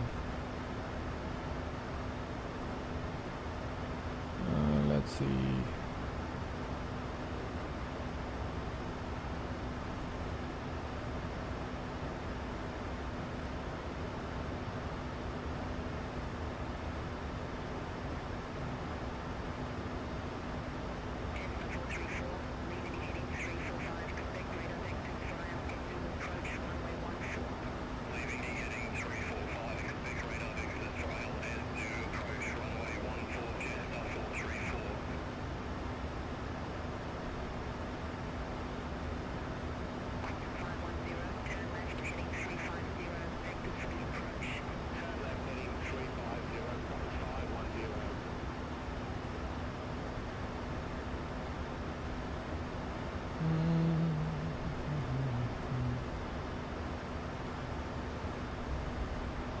Okay, about to hit the clouds here.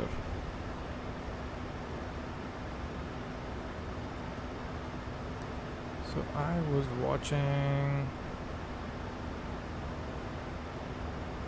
this Fitbit comparison.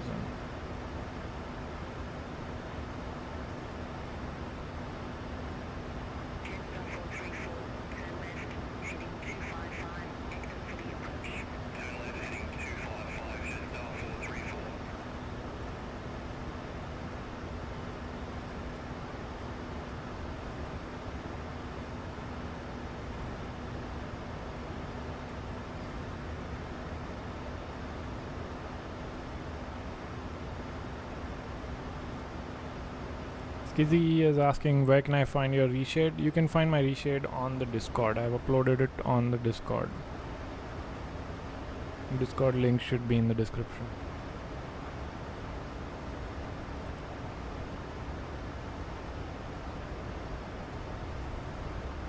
Wow, look at this thing. Oh, oh.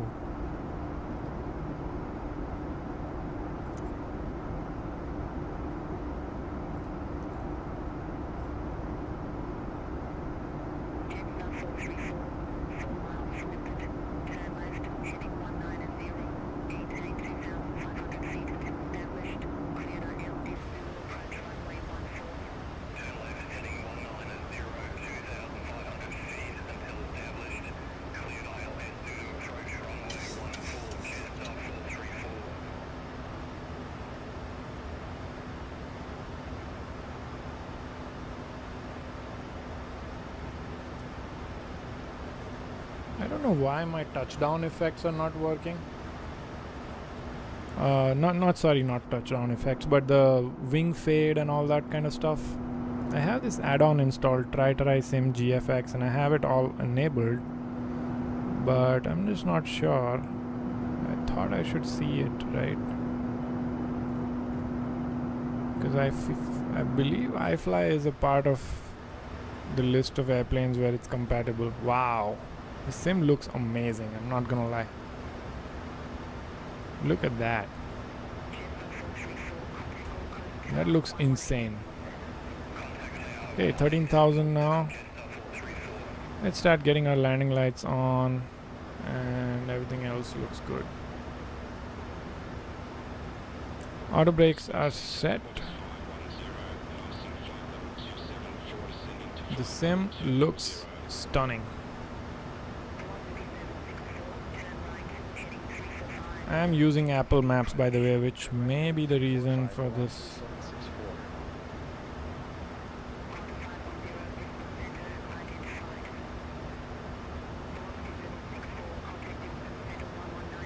For this line on here.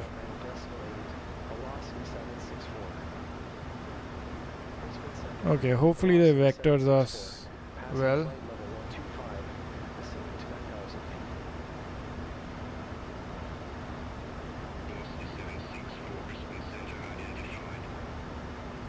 Otherwise I'm gonna just have to fly manual to CF19. At least we have the waypoints calibrated in or put in. So at any point if we feel like we cannot trust beyond ATC, what we'll do is we'll just fly it manual. And all we need to take care of is be at 4,000 feet by the time we hit CF19 left, which is this point right here. But I'm gonna allow beyond ATC to control the vectoring until then. But look at that, the sim looks awesome. I feel like I did well by reducing saturation a bit, because when I was watching my stream back, it did feel a little bit too blue and saturated.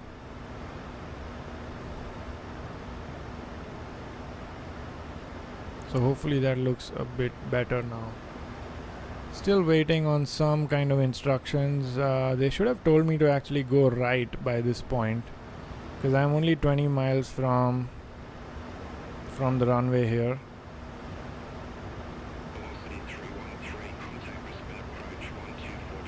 Okay, approach. Hopefully approach tells us something. Like I said, I'm not too worried because I have a contingency plan here. 1027. Probably need some speed brakes here to descend further. 10,000 feet, landing lights are on. Runway turn off lights can come on as well. It's a little bit cloudy.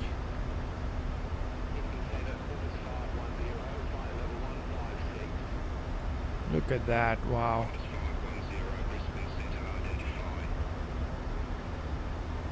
That looks stunning. Approach 124.7. Velocity 764.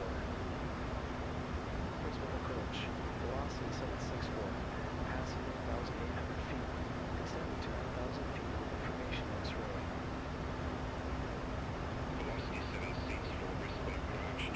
Okay, radar vectors for 19 left, they confirmed that, so that's good. And QNH is 1027, that's good as well. Okay, hoping that they route us correctly.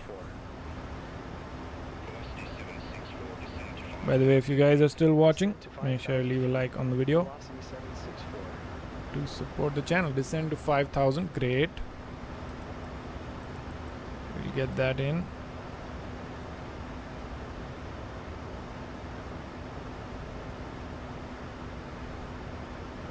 And let's zoom in a little bit more so that we have more detail.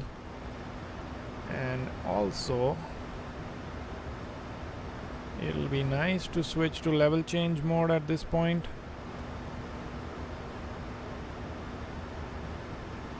Now let's be in this for a while and then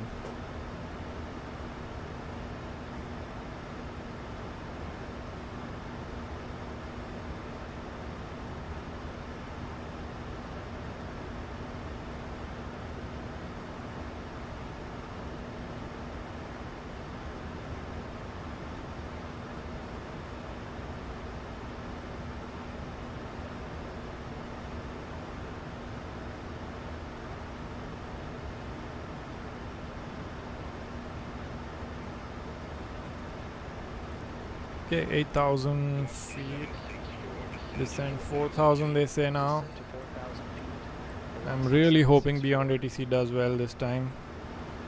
It'll be so cool if everything works out. Usually it doesn't. Descending 4,000 and also I think that's good. It looks like we'll be at 4,000 here, which makes sense because they'll probably tell us to turn right either here or after overflying the airport. So I think we are still in a good position, and they're going to hand us over to tower. Okay, look at that. That's Brisbane downtown right there. Brisbane Tower. Velocity 764. Looks stunning.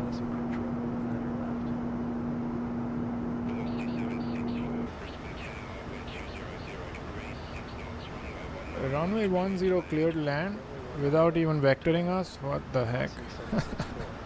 Oh my gosh. Okay, you know what? Let's switch to heading mode, I guess. Vector ourselves, and what we'll do is we'll overfly the airport, and then we'll go in, turn right to a heading of 017.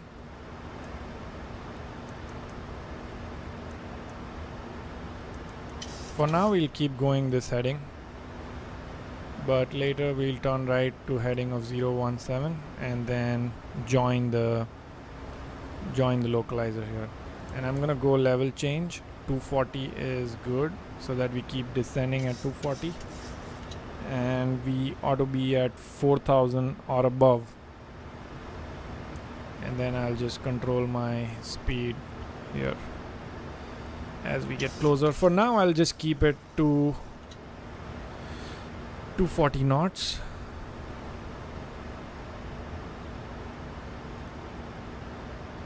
So Beyond ATC did not vector us, which is fine. I guess at least it allows us to have a little bit more freedom now, if nothing. Look at that. Whew, that looks real. That looks real. That is all Apple Maps, by the way. Okay, time to turn 017 or something like that.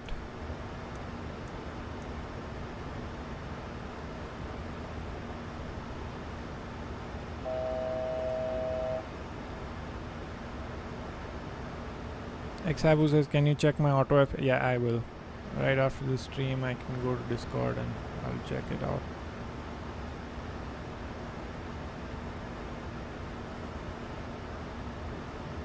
And then I'll again put it on. So at CF, we should be at 181 knots.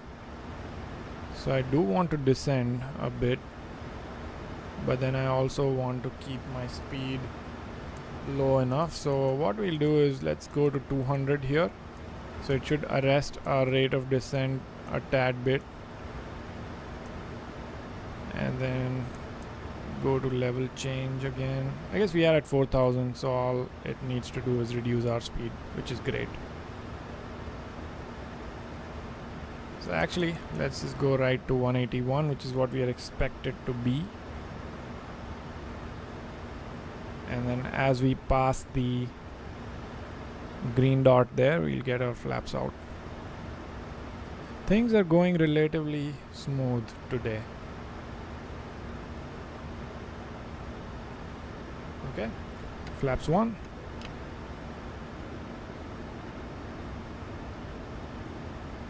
And I think at this point we are okay to put this in here and then execute, and also put it on LNAV and VNAV. That should put us in a great position.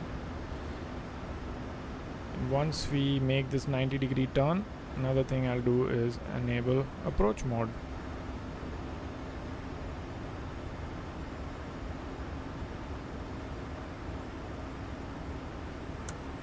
Speed brakes can be armed.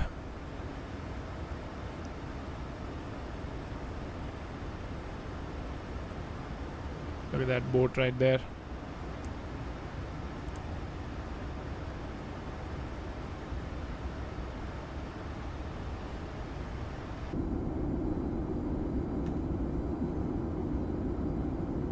Beautiful. Okay, time to arm approach mode. And what the heck are we doing there? I don't know.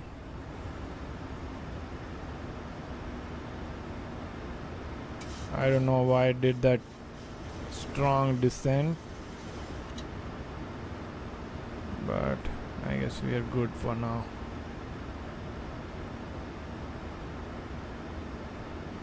Then I see the diamond here.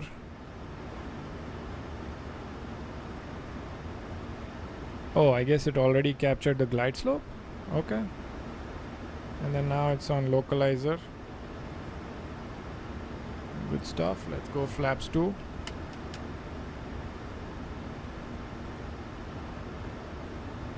Landing lights are on, engine start switches are on continuous, auto brakes, speed brakes armed.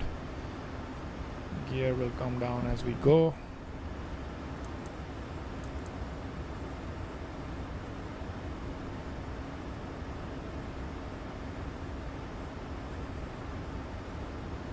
So far so good. Moise says sim looks so good. Yeah, I agree, man. Especially with the Atmos active and active sky weather injection going on and Apple Maps and fully loaded, looks amazing. I wish there was more terrain to look at here. That'd be sick. If we came in from the other side, that would have been nice. But overall the sim looks so good right now. This is one of the approaches that I have actually done before. Also, let me pull up Sky Dolly. It'll be nice to watch this replay. I'm just gonna enable recording here so that we can watch the replay.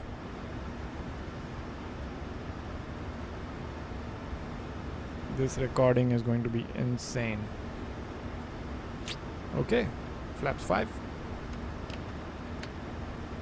And then we push the speed down to the flaps 5 speed. Prep a little bit early. 2500.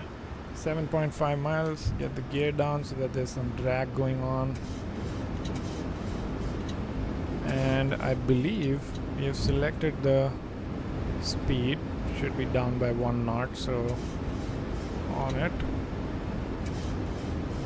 One more notch of flaps,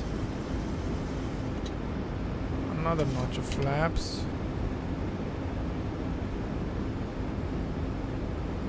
and let's push the speed down to flaps 15. Wrapping quick here, another notch of flaps 25, and we can go down all the way to VRAM now because we are within 5 miles. Beautiful. Beautiful.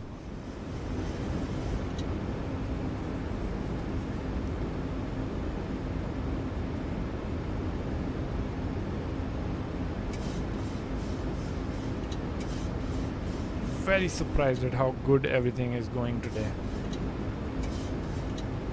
And how well everything is going. And how good everything looks. Okay. I think what I'm gonna do is disable autopilot at this point.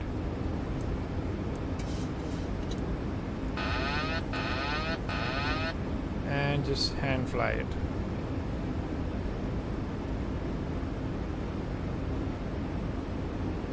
Because I want to get a feel of this airplane before I land it.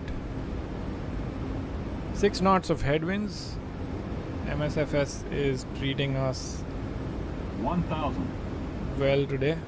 It's basically flying this airplane on easy mode with all that headwind. Beautiful.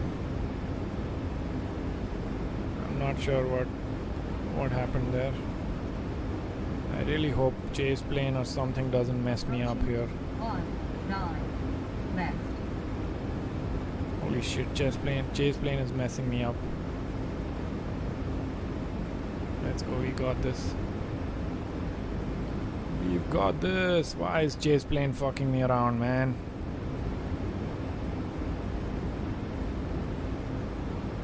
Stop.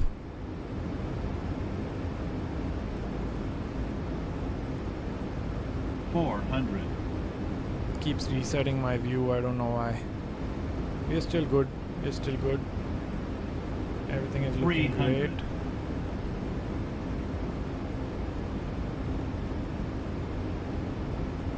$200. Freaking chase plane, man.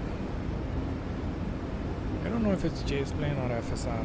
Something. 100. A little bit long on landing, I think. 40. 30. 20. Yeah, I guessed it'll be long landing. 10. 5. Speed brake. Speed brake. Speed brake. What do you mean? Speed brake.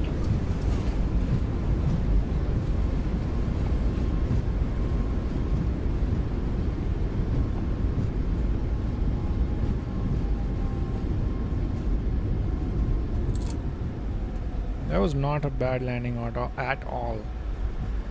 The only thing is, because this chase plane thing was messing me up, I did mess up with the flare at the end a bit. It threw me off. I don't know why it's doing that. Is it my control something that's on? What the heck?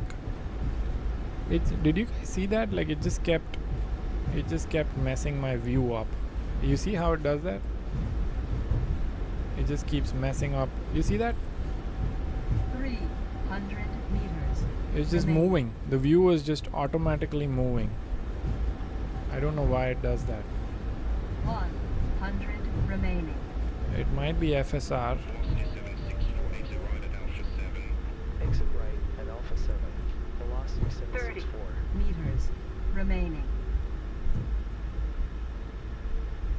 Yeah, it just...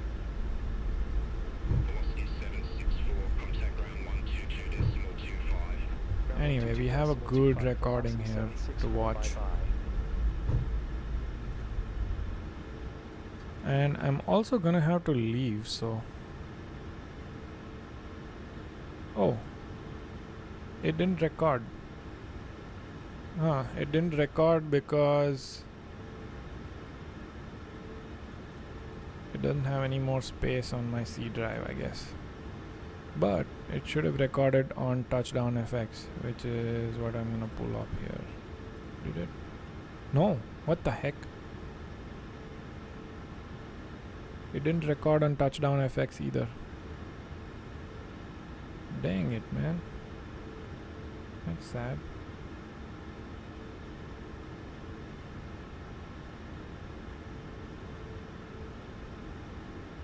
But it was a 104 FPM, it says. Looks like. Yeah, it was a 104 FPM, but a long landing. Well, I guess that is it for today then, because there is no recording that I have of the landing. Get the flaps up. Gate 39, request taxi to gate. Velocity 764, request taxi to the gate. Velocity 764, welcome to Brisbane Airport. Safe parking or advised if needed assignment.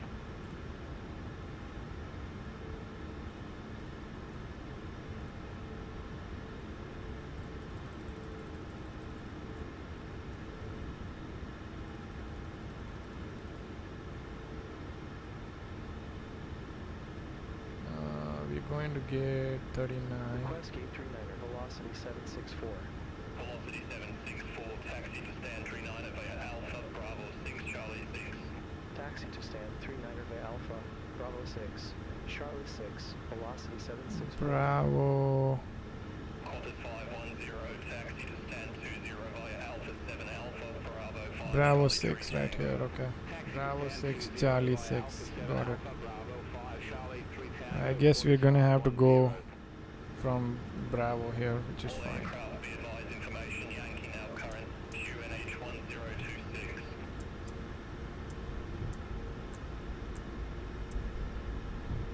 APU is on.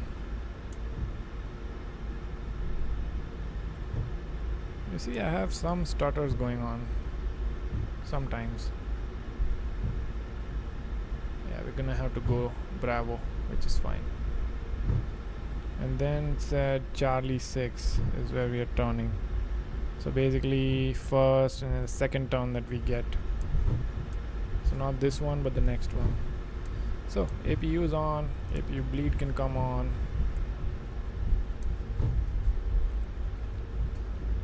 I need to figure out what's constantly shifting my view.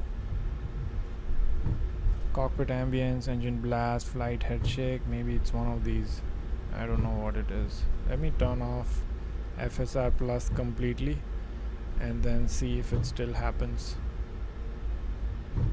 while I'm. Yeah, it's very weird. It just keeps switching my view constantly. Now it's not happening. So maybe it was FSR Plus doing it. Not sure. Caution! On taxiway! On taxiway! I think it detected that we are just going way too fast. I think that's the one we need to go to. Yeah, Charlie 6.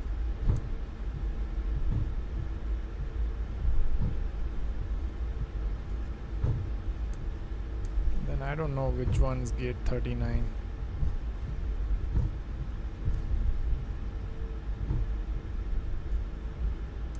Let's see if it can tell me.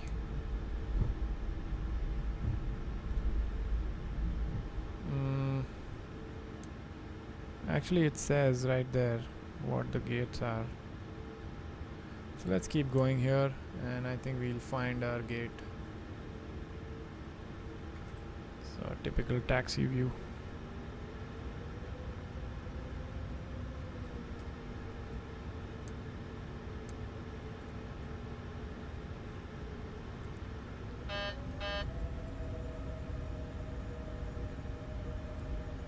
Velocity 313, taxi to stand 40 Alpha via Alpha 7 Alpha Bravo 6 Charlie 6.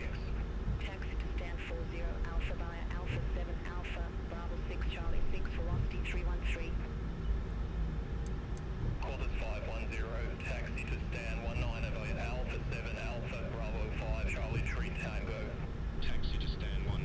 44A, 44B. Charlie 3 Tango, Qantas 510.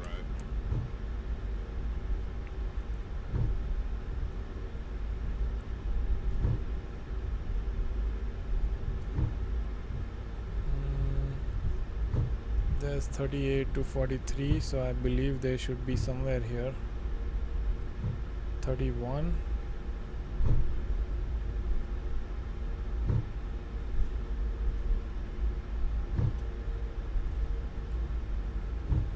There's 30.